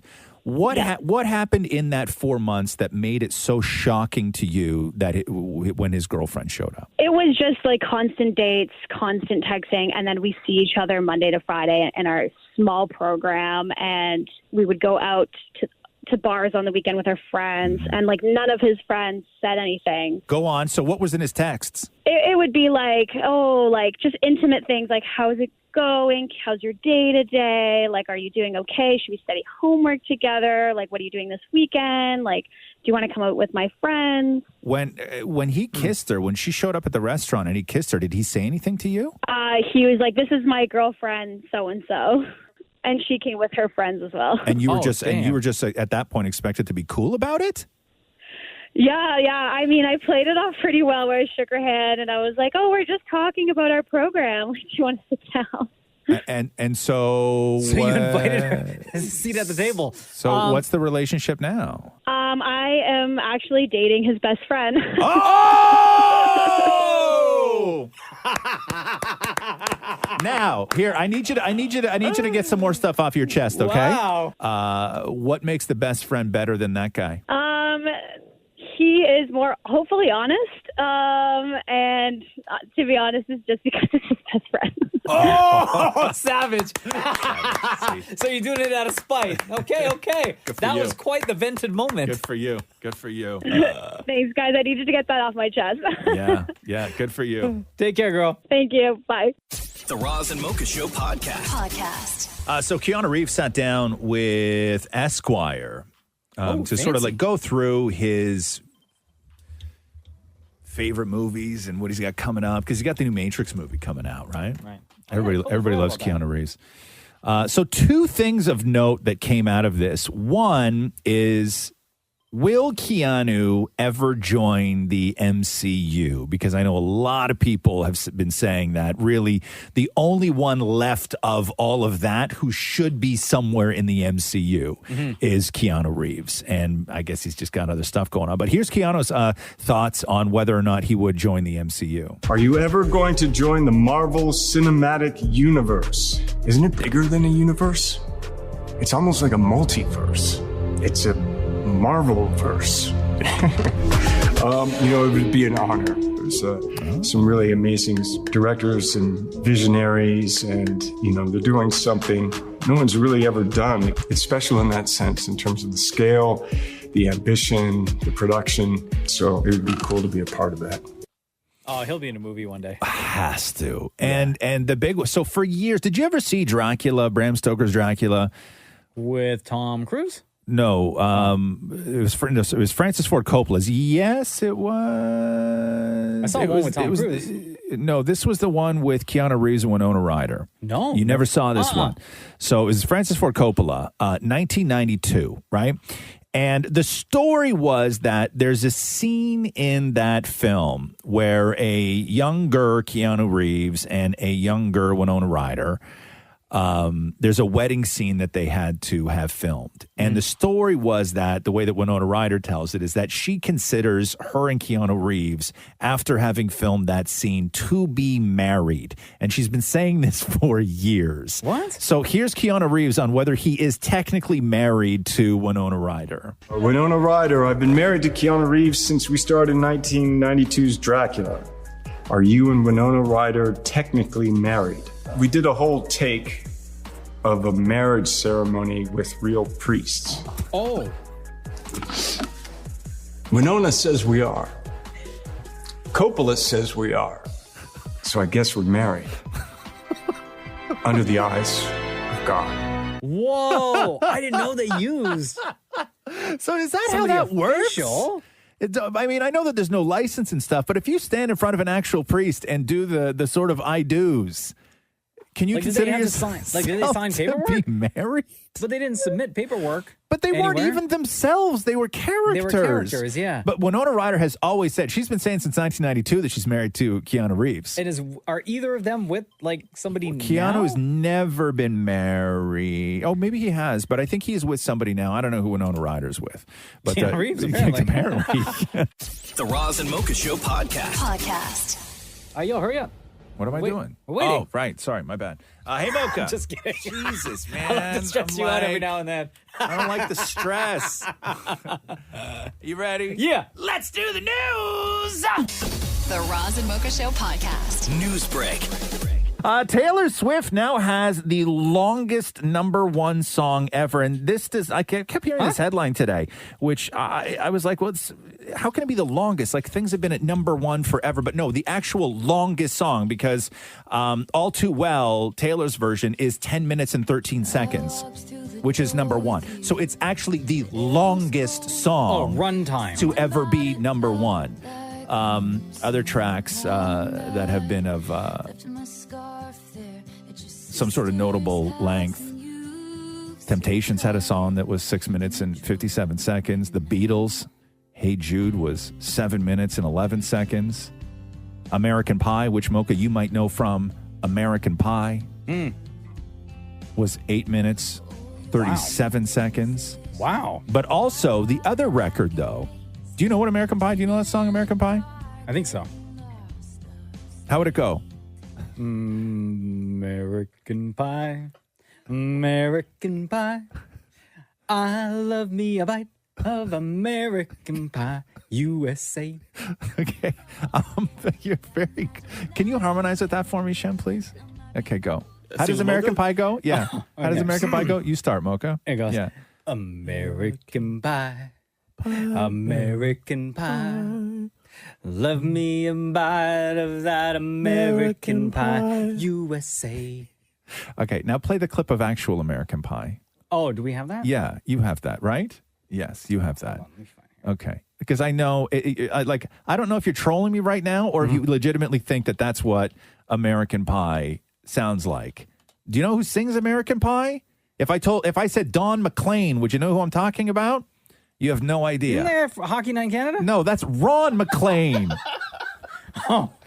For God's sake. This is the worst news ever. Nobody knows anything. Nobody knows anything. Hold on. Okay. Oh, what a disaster. Bye, Miss American Pie. Oh, I've heard this before. Yes. For the movie American Pie. Right? I don't know. But now do you know this song? Yeah? Not really. No, not really. You don't know it at all. Oh, this is my part. Yeah. American Pie, American Pie. Love me a slice of that American Pie, USA. Okay, no. The Roz and Mocha Show podcast. So while we were all sleeping, NASA launched a spacecraft on a mission to smash into an asteroid and test whether it could be possible to knock a speeding space rock off course if it was headed to Earth, threatening our existence. Hold on. What? What do you mean if it was heading to okay, Earth? so because why would they be messing with the what is it, asteroid? Yeah. Why would they be messing with it if it wasn't on course to hit Earth? Because you got to test the tech. Oh. Right? So they piggybacked on a SpaceX craft, and they're launching this ship that's the size, I guess, of a small refrigerator. Okay. And it's going to... Like a bar fridge? Yeah, like a bar fridge, okay. Right? It's going to disconnect from the SpaceX ship and then travel through space for I don't know how long. But in September of next year, this little tiny bar fridge is going to smash into an asteroid that is 525 feet across, traveling at 24,000 kilometers an hour. And then what? And then knock it off its course. You mean to tell me a small little bar fridge? Yeah. Bar fridge X? Yes. Is going to hit an asteroid and knock it off course. Absolutely. That's not going to happen. Well, it would just be like if something that size hit Earth, it would take out, it could only be 500 feet wide, but it would take out, an entire province, I think. Right? You know what I mean? It's like speeds and mass and impact. And I'm sure they got it all figured out, the nerds over there. Yeah, but the one thing that didn't work out for them is one of the heads of NASA, a guy named Bill Nelson, said that they did actually invite Bruce Willis to the launch Of course they did. Saying that we didn't want to miss out on that connection, but Bruce Willis declined their invitation and was not at the launch. Armageddon. Thank this you. This is your thing, right? man. I know. Anyway. Did they ask Ben Affleck if you wanted to go? No, they didn't. He's busy. None of them? He's busy. Yeah, he's Not busy. even. They couldn't even get Steve Buscemi, huh? No, he's busy too. But I like Liv Tyler, right? I mean, I know what's she she didn't doing? go, right? But she would be like all lovingly, longingly looking up as her dad and her boyfriend all go off to save the earth and classic everything movie, else. man. Classic joint. Anyway, so that happened while you were sleeping. I love that. The Roz and Mocha Show podcast. Jared Leto was on Ellen DeGeneres yesterday. Two things that we learned about Jared Leto. One is that he eats naked. Huh? Yes. Besides showering, name 3 things you do naked. I sleep. Uh-huh. One. I eat. Mm-hmm. You eat naked? I eat naked often. We'll see you with a crouton naked sometimes? Mm-hmm. And yeah, sometimes at the soup plantation. Yes. And the third thing, the place you see me naked is probably making whoopee. Oh. Well, yeah. Obviously. Duh. Right? What is he, Maury? Gotta keep the shirt on. Sorry. Come on, man. That's rude. That's rude. You That's said it. rude. He has a special shirt too. It's like remember in gym when you when they wanted to divide kids into 2 teams and you would have to wear that penny? Yeah. Remember that stupid penny that you put over your head that had those Maury, laces? you that don't were have a never- bedroom penny, do you? Do you, Maury, do you have a whoopee penny? Yeah. Okay. Oh, Anyway. no. I get the whoopee penny. Trademark that for me more. Call my lawyer, okay? The other thing we learned about Jared Leto was that he actually used to work at a movie theater and actually got fired from that job at the movie theater. It's a true story, quite shocking. I think audiences will be very surprised. It's in theaters, which is fun to have a about film House of that's Gucci. exclusively in theaters. And Yep. I'm excited about that because I Yep. love going to the movies. I actually worked at a movie theater when I was a kid, and I got fired for selling weed out the back door. I was just You were an entrepreneur. You were hustling. That's you were right. Trying to sell popcorn and weed at the same time. What's wrong with that? They go well together. Yeah, right. Exactly. Some say. Yo, facts. Right? The Roz and Mocha Show podcast. Michael Strahan's actually going up in the Jeff Bezos rocket. I don't know how, like...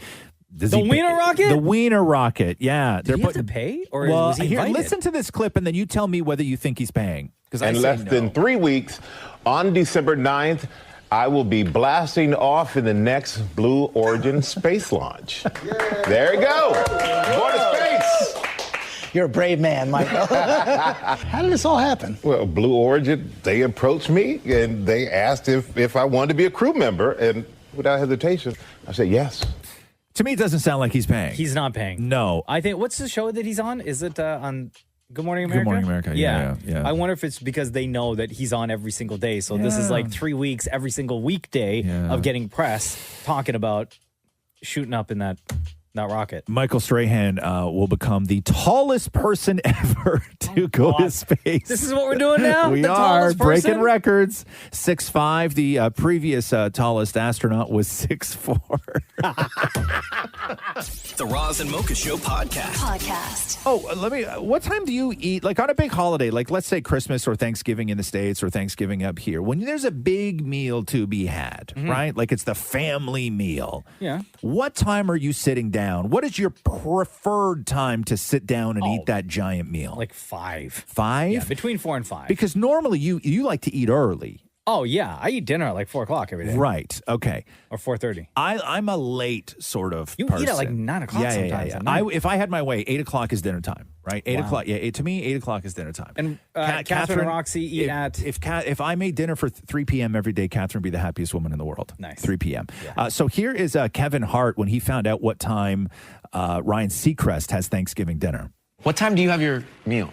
We're black, so we go late. We're not Thank you. early. Dinner should be late.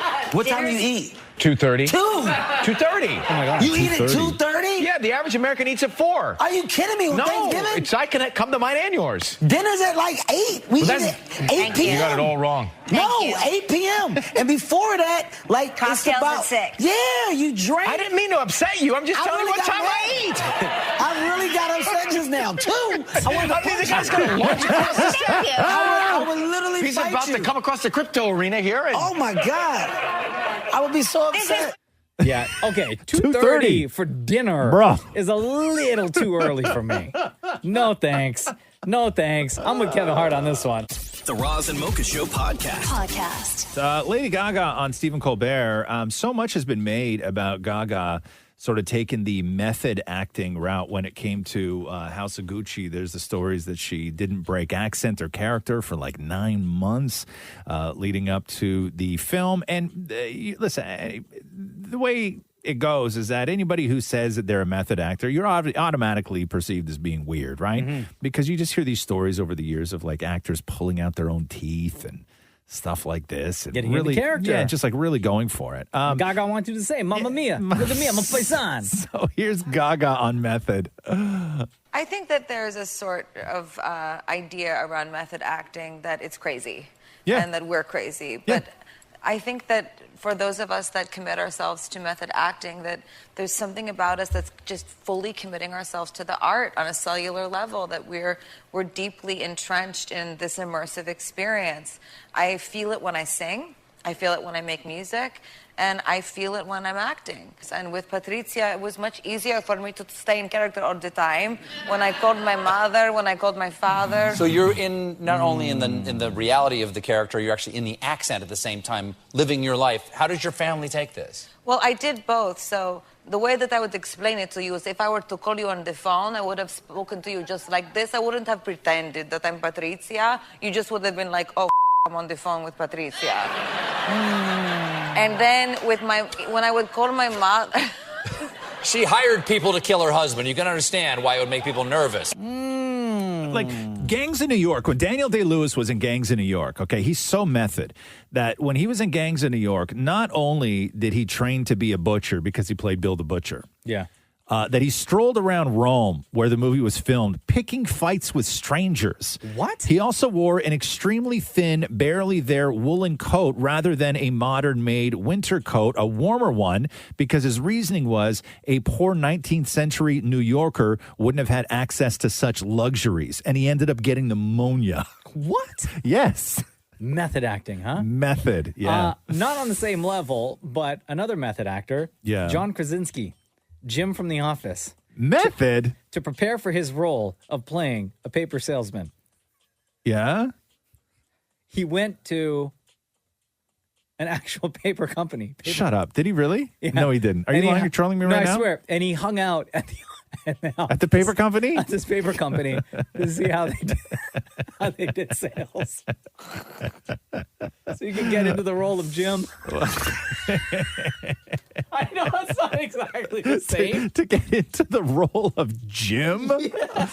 Wow. He went and hung out at a paper company. Wow. I think he could have just went and hung out anywhere to get in the mindset of Jim. The Roz and Mocha Show podcast. Oh, so, hey, kids around here can get their COVID shot today. Little arms, as they say. Don't listen. If you work in a news organization, because I know there's a lot of people that work in news and work for the television networks and stuff like that listen to this show. Okay, you have to stop saying jabbing little arms. Okay, I know, terrifying. Yeah, or like little people. Like you can't say that stuff. Right? It's very cringy. Yeah, or sticking needles into children. Stop saying that too. Yeah, all you have to do is Right? say, "Hey, kids age 5 to 12, 11. 5 to 11, whatever the hell it is." Yeah, eligible for COVID shots. Thank you. Appointments open. Thank you. Don't make it cute, right? Don't say, "Oh my God, city workers are going to be so busy today sticking needles into children," right? Don't say stuff like that, man. And then saying jabs and little arms. That's the one that gets and stop me. saying jabbing little arms, right? I agree. It's not cool. I don't like it. It doesn't make it cute, right? And it does the exact opposite of what you think it does. You think it's like sort of like endearing and, like the kid's turn. You think you're friendlying the whole thing up? You're not. You're not. It's You're not awful. you're not thinking about the kid, like from the kid's No. perspective. No kid No. likes getting a needle. I heard one right? yesterday where somebody said people were going to be busy sticking needles into children. Yeah, like that's not cool. It's not cool. Like as adults, we understand, but you also have to think from that child's perspective who might be terrified. Bro. Most kids just hate needles. Yeah. Right. Also, So- I don't even know if they care, but it's not cute. It's not doing the thing that you think it's doing. Okay. Yeah. Jabbing, Everybody. jabbing, Everybody. jabbing little arms. Every news organization. That includes print. The Roz and Mocha Show podcast. But Kanye West was down in Los Angeles on Skid Row doing, they do the Los Angeles Mission annual Thanksgiving event. And according to Kanye, that it's God's will that he and Kim Kardashian will be back together, and it will be God that brings him back home.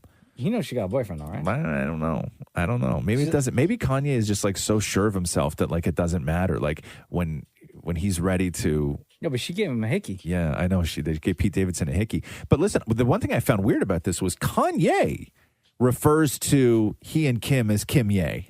Really? Yeah. Listen in to all this. these relationships, we've made mistakes. I've made mistakes. I've publicly done things that were not acceptable as a husband. But I'm here to change that narrative. I'm not letting E write the narrative of my family. I'm not letting Hulu write the narrative of my family. I'm not letting Disney write the narrative of my family. Talk to him, Ye. I am the priest of my home. I am the priest of my home. I am the priest of my home. I have to be next to my children as much as possible. So when I'm out the house, I got a house right next to the house. Oh. But I need to be back at home. Why is that? I'm saying it's because if the enemy can separate Kim Ye, there's going to be millions of families that feel like that separation is okay. But when the kingdom, when God, who has already won and is so, brings Kim Ye together, there's going to be millions of families that are going to be influenced and see that they can overcome the work as a separation of trauma of the devil that's used to capitalize and keep people in misery while people step over homeless people to go to the Gucci store. So yeah, it's God's will that they're going to be back together. Apparently, that's what he wants. Yeah, I'm not gonna. Jeez, man. I'm not going to clown on a guy that just wants to be back with his family. Well, no, I'm right? not going to clown on a guy, but there's Here's the only thing, though. Here's the only like, thing. I understand he wants to. Right. That hickey on Pete's neck says quite different. Right? Also, this part right here. Of trauma of the devil that's used to capitalize and keep people in misery while people step over homeless people to go to the Gucci store. Okay. Talking about people stepping over the homeless to go to the Gucci store. Correct, Gucci, yes. very high price. Yes. Kanye, man. Yeah. Your Yeezys cost your sneakers, right? Right. Back when you first got into the sneaker game, you said you wanted to make sneakers affordable for everybody. Yeah. How much are a pair of Yeezys? I don't like even know. $400. $400? Yeah. Really? And then your Gap clothing? Yeah. Oh, yeah. How much is that puffer jacket? Wasn't it very expensive for Yeah. Gap? Like, Yeah. don't. And it was just a jacket with no zipper, right? I don't even think it did It up. looked like a giant garbage bag, like an inflated garbage bag. Like, come on, man. Yeah, I know, but You can't make statements like that and then look at the price tag of what you're trying to sell us. Yeah. Yeah, maybe this is why Pete Davidson wants to take it slow. You know what I mean? Because you got like, you know, you don't want to. I'll be a speed bump, but I'm not being a roadblock. You know what I mean? Like Kanye can step over him. He might trip a little bit, but I ain't preventing him from doing anything. Well, as he's tripping, he's going to see that hickey on the neck, though. Still, exactly. The Roz and Mocha Show podcast. End of August 2022. That is the new date for when the Eglinton Crosstown LRT could be complete. Could. Not report could. posted last week from the credit rating agency Moody's shows Metrolinx and Crosslinx have reached a new settlement that, if approved, would set a new timetable to complete the project. It would also see the province pay more money to finish the job. So there you go. That ain't happening. August 31st, 2022. That's what they're saying Man, I feel now. so bad for all those, because I drive down Eglinton every now and then. Yeah. And all those businesses, every single time I drive by, another one was like shut down. Oh, have you seen Queen Street? You haven't been downtown in a long time, huh? I know Queen is a mess because of the bro. they're doing street car track work again. And I'm gonna listen. I understand that, like, I understand the argument for streetcars. Okay, environment, you can carry more people. Blah blah blah blah blah. All of this stuff. Okay, but I'm telling you, with buses, you don't have to rip up Queen and King every 3 years. This is it is an absolute disaster, and to me, it can't help but wonder when I look at the disaster that is King Street all the time and Queen Street all the time. Like it's a hustle, man. It's a shakedown. Why are you constantly hiring people to do a job that only lasts a couple of years? It's crazy to me. So I have the a couple amount of of thoughts. money that I don't know, man. I have a couple of thoughts. Number one, should not be done right now. I feel terrible for those businesses in that neighborhood that need the foot traffic. Dude, started in February. Right? To get in there. Thank you. Especially when the world is slowly opening up and these businesses are now only trying to recoup. So I definitely don't agree with that. Number two, hold on, Maury. Number two is the fact that what I think is happening is every year they get the budget to spend on X amount of things. So now we're coming up to the close of the end of the year, and they figure, well, we haven't spent this much budget yet. No. We need to use this money so that we can get the same, if not more, next year. Because if we come in under budget, then the people that give us this money are going to say, well, you didn't use all of your budget and you still got all these projects done. Here's less the following year. That's what I think is happening. Like Toronto has a lot of cool things, right? And Toronto has a lot of lame things, right? Cool thing, we in this city have a strip joint attached to a church. Same building, right? Hallelujah. That's very cool. We don't celebrate that enough. I don't think we talk about that enough. Amen. Lame things we have in this city. We have a dead-end highway called Allen, right? That's lame. It just ends. It's lame, okay? It's a highway named Allen, and it's a dead-end highway, right? Yeah, sorry to all the Allens out there. But it's lame. That's lame. That's one of the lame things in the city. Also, streetcars are cool. You come here, people are like, oh, the trolley. I like when Americans call it a trolley, right? Until you realize what it does to Queen Street right before the holidays. Yeah. Right? It's ridiculous, Maury. I was just going to say, not defending the streetcars at all, but I saw some smart guy on the TV say that the reason they're doing it now is because they can't do it in places like February because the temperature has to be a certain temperature for the concrete. Well, you don't do it. You don't do it coming out of a pandemic right before the 4 holidays. weeks before Christmas. Yeah, you don't. You don't. That's end of year money that needs spending. Exactly. Is exactly what that is. Anywho, I need a shower now. The Roz and Mocha Show podcast. Drake and Adele are actually like really, really good friends, and Adele's talking about it again. I honestly thought you were saying that they've announced that they're a couple. Who, Drake and Adele? Yeah. No, the way you set it up. I like her boyfriend. I like her. I like her boyfriend. Dating somebody. Yeah. He seems like a decent enough guy, right? This is Adele on a recent podcast talking about exactly that friendship and how they rely on each other. Do you two normally give each other advice or feedback before releasing music? Not always before releasing. It was just, we definitely spoke a bit about it this time because, releasing music during a global pandemic is like no one's done it before, so. But we always talk about work stuff and, get each other's opinions on it and stuff like that. And it's one of the reasons I love being friends with him is because being able to have access to someone that really does know, a lot of what it's like sort of, to be you and stuff like that. And he's also very, he decides everything, and it can be quite daunting sometimes to be, make sure that you're across all of that stuff and everything like that. So, yes, we definitely have confided in each other over I've certainly confided in him about how I want to do things. Do I think it's possible? With the way that the world is right now. But he's great. He's absolutely great. So that was on the Spout podcast. But yeah, the friendship is legit, huh? Good. The Roz and Mocha Show podcast. A guy on Jeopardy last night got one of the lowest scores of all time, a guy named Matt King. So Matt got 8 questions right, 10 questions wrong. And so here's a little bit of Matt King just sort of, he starts off on a real high note, and then it all just goes to hell. Matt. What is War of the Worlds? Yes, you're on the board. Matt. Oh. What is the North Platte? No, I'm sorry. Oh. Matt. Who is Kavanaugh? No. Matt, where do we start? Let's do the body human for 2000. This gland under the brain, in a structure called the sella turcica, produces luteinizing hormone to regulate the gonads. Matt? What is the hypothalamus? No. That's the Like I don't like. Here's my thing with Jeopardy, right? Is that I don't feel like I'm not judging this guy at all for getting the super low score they did. Jeopardy's very difficult. Oh yeah, like it's not like one of these things where you're watching somebody and they blow a real easy answer. No, like it's not like what is the ear? What stimulates the gonads? First of all, if you asked me that question in high school, I never would have stopped laughing.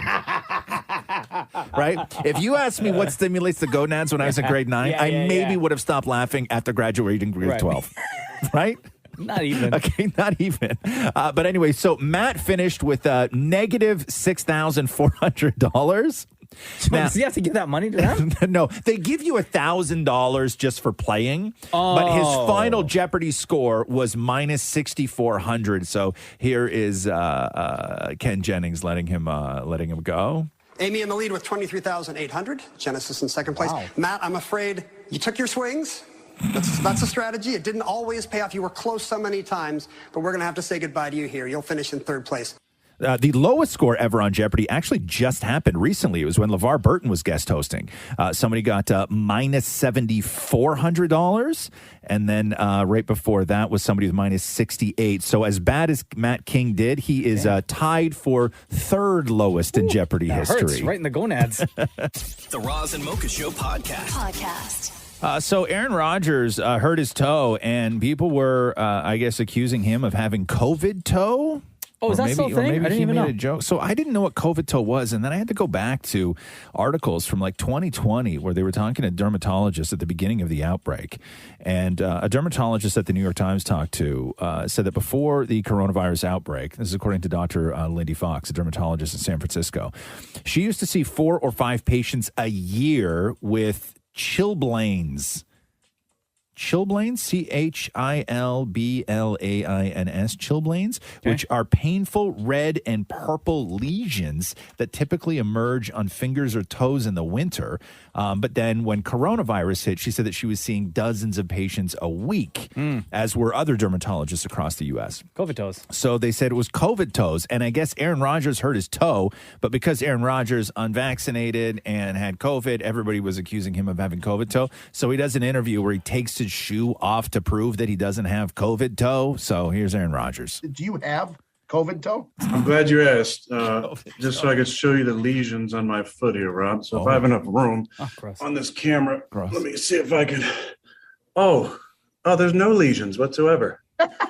Oh, what a surprise. No, that's actually called disinformation, when you perpetuate false information about an individual. I have a fractured toe. So I expect a full apology from Molly Knight and whoever her editors was. I did get a kick out of reading that article. I mentioned yesterday that it's, worse than a turf toe, and it must be a bone issue. I can't believe I have to, again, come on here and talk about my medical information. But yeah, I have a fractured toe. I've never heard of COVID toe before. I have no lesions on my feet. I don't know, man. Sounds like COVID toe to me. Have you seen COVID toe? No. Because he took a shoe off and put it up to the camera during the interview. Is it gross? His toe? Yeah. No. No. Mild COVID toe. No. COVID toe's gross. COVID toe's no joke, though. Like, COVID toe is like purple puffy. Really? Like toes. Yeah. I don't need that in my search history. Yeah. No, I just Googled it. Oh. Yeah. Gross. That's in mine now. What are you going to do? And now it's time for Ask Roz and Mocha. Hello, Leslie. How are you? It's Roz and Mocha. Hey, good morning. I'm doing well. How are you? Good. Thank you for joining us. We like to kick off the Ask Roz and Mocha section of the podcast with always a question with somebody on the phone. So welcome to it. What is your question for the room? Awesome. So I was always wondering, because I know you guys are obviously on the podcast talk show, but do you guys have a stylist that dresses you? And because it's kind of like a two-parter. So because you guys do have video clips, how come you guys don't have the podcast on video? Why do we not have the podcast? Because the podcast is for the most part, it's everything that we do for the show during the week, right? And that's just an incredible amount of editing, to be honest with you. Like to put the video version of this together is a much more difficult task than putting we need like a team of people the audio version to help us out. We just don't have the resources to cut this into a video video thing. Yeah. So I guess there is no style. You guys all dress yourselves in the morning, then, kind of thing. Is there a stylist for this show? No. We don't have a stylist for this show. Cool. Yeah, it would be great though. You don't have to worry about dressing yourself in the morning. Well, no, you still dress yourself. Yeah, well, no, somebody's not coming to the house. Help you put your pants on. honestly, can I just tell you, like what I love and what I would love here is the same thing that I love at ET Canada. Is I would love if my work clothes were here. And then I come in the morning, I go into a room, I put something cool on that's cleaned and pressed and everything else. Yeah. Come in here, do the show, finish the show, go in there, drop it off, they clean it. Yeah. Gotcha. Right. So what would you show up to work in? I would just, like sweats and a tee, maybe. Yeah, like whatever, right? But yeah, having a stylist no, this sounds like super pretentious, okay? Like super pretentious. Having a stylist is really great. Like if you ever get the opportunity to have a stylist, I would say capitalize on that opportunity because I'll keep that in mind because it's really great. It doesn't suck. There's nothing bad about it. Okay. Yeah. Good. My husband lays out my clothes. So Maury does have a stylist, Matthew. But he only has like the same. Matthew hates a lot of what you wear, But right? he picks from the pile and goes, "Find this." Right. Find this. But who buys your clothes? Does he buy your clothes? No, I buy my clothes. Oh, okay. Yeah. But do you have to get his approval? Usually, yeah. Like if we're out or something, I'll hold it up to myself and go, "This one," and he's like, "No." Yeah. And then I'll like this one. Hey, does Jenna think you wear too much of something? That maybe that you use something as a crutch, like she would, every now and then. Like, does she try to push something on you every now and then? She never tries to push anything on you. Hey, you'd look great in this. Sometimes, but usually, like her suggestions are awesome because she knows what I like. Yeah. Yeah, but she's never said like you wear, I don't know, like too many hoodies or you have too many t-shirts. Actually, no, she does say because I do have a lot of t-shirts. Right. Right. How about you? Catherine has it in her head that I look good in blue. And I'm not saying I don't look good in blue. I just don't wear blue. So often she'll just get me, like, if she gets me like a shirt every now and then, she'll get me like something blue. You look better in pink. And I'm like, meh. And then she's like, you want me to exchange it? And I was like, yeah, okay, cool. Get it in black, white, or pink. Right? and I'm like, yeah, because I don't wear blue. Like, I'll wear a blue suit. I'll wear blue shirts with suit. Like, if I'm dressing up and stuff like that. But in my regular everyday life, I don't wear blue. I think you would look nice in blue. Yeah, I know. Don't get me wrong. I look absolutely gorgeous in blue. Oh, wow.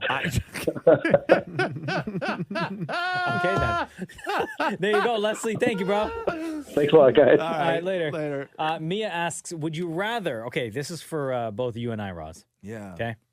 And then I have a question after this. Okay. Okay, can I ask a question after Do you that? want to ask your question right first? Actually, now. nah, forget about it. No, you can't do that. Nah, it's fine. Go ahead. Mia asks, would you... Actually, no. Yeah. Forget Mia. I want to know what your question is. No, it's fine. I'll do it later. Okay. Is it bad? Nah, it's not bad. Is it racist? Nah, is it racist? Is it hurtful? No, it's not hurtful. No, Okay. no, Then no. just say the damn thing. No, I'm not, Ryan. I'm not. I got to work on it. Okay. Mia says here, would you rather live forever, but in Maury's body / life, or only live for 10 more years in your own body and life? Okay, hold on here. Where it says Maury's body and life, does that mean that I have to live as Maury, or am I me, Roz, just in Maury's body? You have to live forever, but in more. No, I guess it would have to be you, but you have Maury's body and Maury's life. And live forever. Yeah. So you go home from here every day. Would I be gay? I was just gonna say, is he gay? I don't. Well, it says Maury's life, so you'd have to live. Yeah. No, but you're living my life. But if in my But body, your life, so you're gay. Maybe now I'm straight. No, but you would be gay, right? Yeah.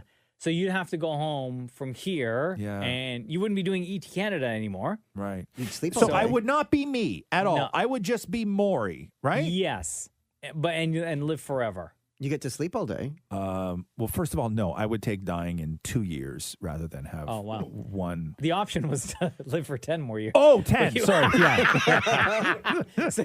Shortening it even more. What was it? Live for 6 months or spend the rest of my life? Yeah, six months. I can accomplish a lot in 6 months. I'm choosing 10 more years. Yeah, I'm choosing 10 more years. Keep my own life, my own body. Now, okay. So here's the question, Mocha. Okay, let's say this, right? Okay, what if we did this? What if we switched it up just a little bit? If I can add and subtract to the question, okay? What if you were able to live in Maury's body and Maury's life? Yeah. But you would still be you, meaning that you would be Mocha in Maury's body and Maury's life, but faking those parts, but you would still be Mocha and sort of able to do Mocha stuff on the side. For how long? Forever. For life? You could live like that for life. Oh, Wait, I'm confused. So he would look like me. What's that? He would look He like... would be you. But I would still so be Jenna you. would have to sleep with Maury. Yes. You forgot Yes. that part. Yes. No, Yeah. I'm gonna You stay. would, I'm gonna huh? stay me and live 10 more years. But you don't think that over the course of a lifetime, like you could like get Maury's body to the gym and like turn it into something worth celebrating. That's a and lot of work you got to. You put have a in. lifetime. You would live forever. Yeah, but he could never go back to Scarborough and do Scarborough Tings looking like me. Of course he could. Of course he could. And get Maury that six pack that he's always Yes, turn dreamt Maury of. into a stud. Start eating healthy. Yes. Yes, give Matthew some good sex finally. You'd have to, but I'm picturing you'd have to be in the shower cleaning my parts. You know what? I would do that too, more. Like if I was like me, but in your body, and if I knew it was temporary, like if you and I had to switch them, right? Like if we like both, I don't know, how do people like we both sucked lightning at the same time or whatever it was. I don't know how people switch. I don't know how people switch. But if I knew that this was like a switch 'em, and You I held was hands in the rain. Yeah, thank you. And I was in your body and you were in my body, and I knew because we had like a guru or whatever that was going to switch us back, and it was like a sure thing. In that time, I will tell you this, not a word of a lie. In that time, I would ruin your life by giving, damn it, Matthew, the greatest sex he's ever had. Like it would be like I would set the bar so high. But he would never, it would still look like me. He would never know what happened. I know, but then you would go back in your body and you would forever be lame. Like Yeah, you wouldn't be able to perform at you that wouldn't be able level to again. perform at that level. But I could just call you and say, "What did you do?" No, but I wouldn't tell you. Yeah, why would he tell I'd be you? like, first of all, that's a conversation between me and my husband. Private things. Yes. Yeah, I would definitely do that. All right, Chantal has a very original question. I can't believe nobody's ever asked this. Right. And this is for you, Ross. Hypothetically speaking, if Ross is gay and single, would he date them more? This stupid ass question. I don't do hypotheticals, okay? Not about this You anyway. just did one earlier. Yeah, but that was about making love to your husband, not you. I'll talk about making love to Matthew all day. Did you want to ask your question now? No, the I'm one good. that you originally No, had? I don't even remember it anymore, to be honest with you. Surprise, surprise. Cole asks, is there any way to still look cool after being left hanging for a high five? Has it ever happened to you? If so, what was your move? Yeah, so the only thing that I've seen people do that get left hanging on a high five, and it's Yeah. very difficult to explain with words, okay, but they'll go up for a high five, yeah, and then they immediately make a fist and just give it that little pump. No, there's Like, another all one. right. Yeah. Like if you're like high five, Yeah. and then you go like, yeah. No, there there's you another go. one. High five, and then you put your hand through your hair. No, that's if you're trying to psych somebody out. Also, 80s. Also, Like high five. Yeah. but you do that when somebody goes in for a high five. Yeah. You don't do that when you're being ignored for a high five. I did that when Dave Chappelle on the red carpet wouldn't high five me back. I went through my hair. Oh, Jesus Christ. But then you look like even more of a loser. Yeah, but At the time, I thought that was the move. That's the move that you do when you don't get a high five? You just right? rub your hair. I would like, if my hand was up like this and I didn't get a high five, geez. I would like look at my nails. You know what I mean? Or like I needed to see something in the light, right? Like there's a bunch of I things don't know. you can do. It is pretty embarrassing, pretty jarring in that moment where you go for a high five and the other person doesn't acknowledge. I'll tell you, the thing that's more embarrassing than going in for a high five where you don't get it is when you put your hand out to shake somebody's hand and they don't do it. Oh, yeah. Right? What's your move for that? Because there is no move for that. There isn't. There and then is you no just move. like you just like Your awkward. hand is just there. Yeah, and you're like, look, when you're in a group of people, right, and like they don't see it, but your hand's out, You right? know what the worst is?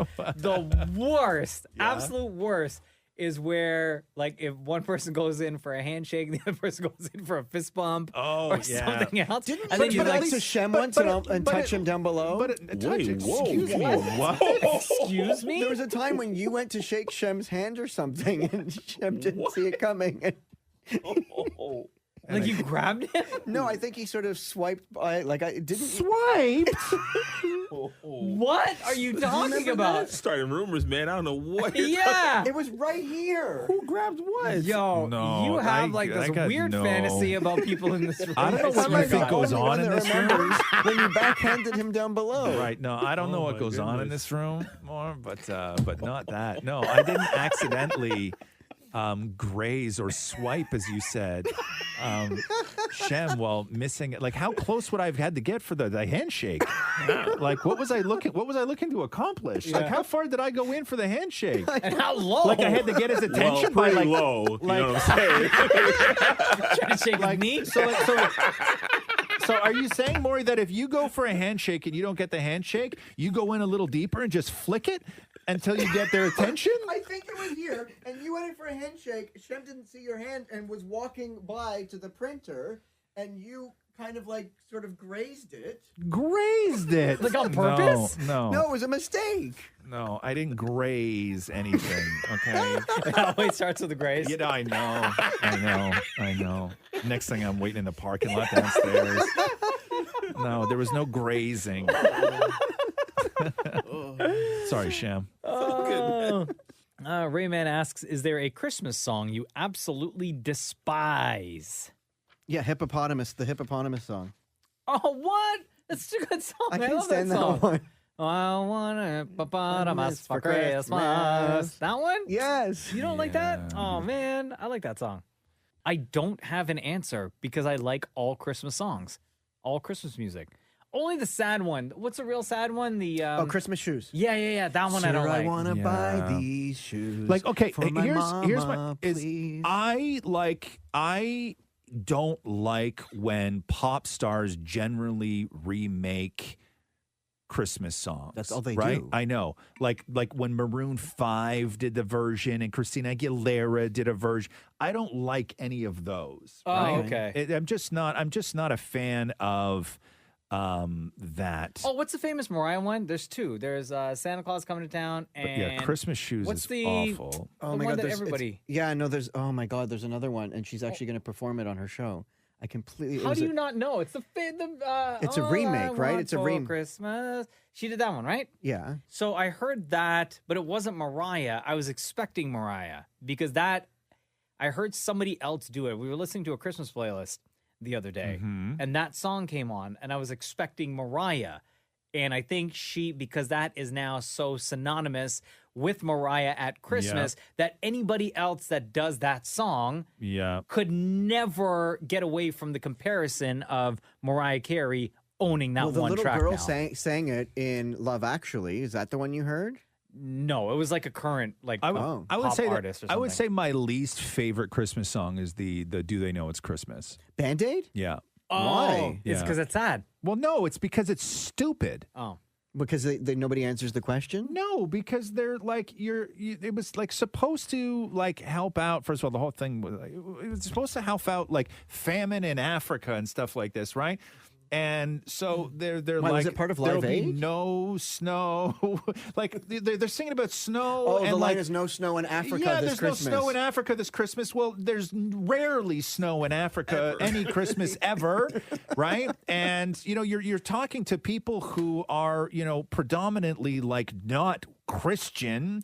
And do they know it's Christmas? No, they don't know. They have other problems that they need solving other than you and your rich white pop star friends, doing a Christmas song about them and us making us feel like, I don't know. It just always drove me nuts, that song. But you do right? all the money when it originally came out, all the money from the sales did go to Africa. Did it though? Well, that's Did what they it? said. That's what they said. Thank you. Yeah, That's I what always they. found that song was sad. Yeah, it was a very no, sad song. it's stupid. So it was for Ethiopia, famine in Ethiopia. Uh-huh. That's what it was, right? And yeah, stupid. Who are the pop stars in that Oh, song? this was the UK George, one. George Michael. So it was Boy George and Did it come Bob out Geldof. in and around the same Yeah. time as Duran, Phil We Are the Collins? World? Yes. Oh, okay. That's a year 1984. Everything, all of this stuff happened in 1984. But yeah, no, it was for Ethiopia, and it Then just why'd they mention Africa? Wow. Okay. why'd they what? Is Africa in Ethiopia? Is it the same? Is Africa in Ethiopia? See, this is a guy. And all the proceeds went to Africa and Ethiopia. This is Maury's their audience, right? This is how. Let me tell you something right now. Shem literally just unplugged his headphones, got up, is packing his things to leave. But let me tell you, this is why. Okay, this is why, though, that something like "Do They Know It's Christmas" became successful was because the audience was, damn it, Maury. No offense, damn it, Maury, but you're the reason. This is the first time I've heard Ethiopia. I thought it was Africa the whole time. Okay. Let's just leave it there because I would like it to end there. Yes. Right. No, we need to laugh now. No. We will. At another time. Yes. But I can't educate you anymore on this topic of conversation because we need to just leave this on the podcast with you thinking that Do They Know It's Christmas was to benefit Africa inside of Ethiopia, right? And you learning this for the very first time. Yes. Okay, cool. Also, Shem left. Yeah. Also, so find us on Instagram at Kiss925. Every week we post a picture that reads Ask Roz and Mocha. This is where we get the questions from. This has been the Roz and Mocha Show podcast. Thanks for listening. Thanks for listening to the Roz and Mocha Show podcast. Catch the guys live Weekday mornings from 6 to 10 on Kiss 92.5. Kiss925.com. Or download the Kiss 92.5 app.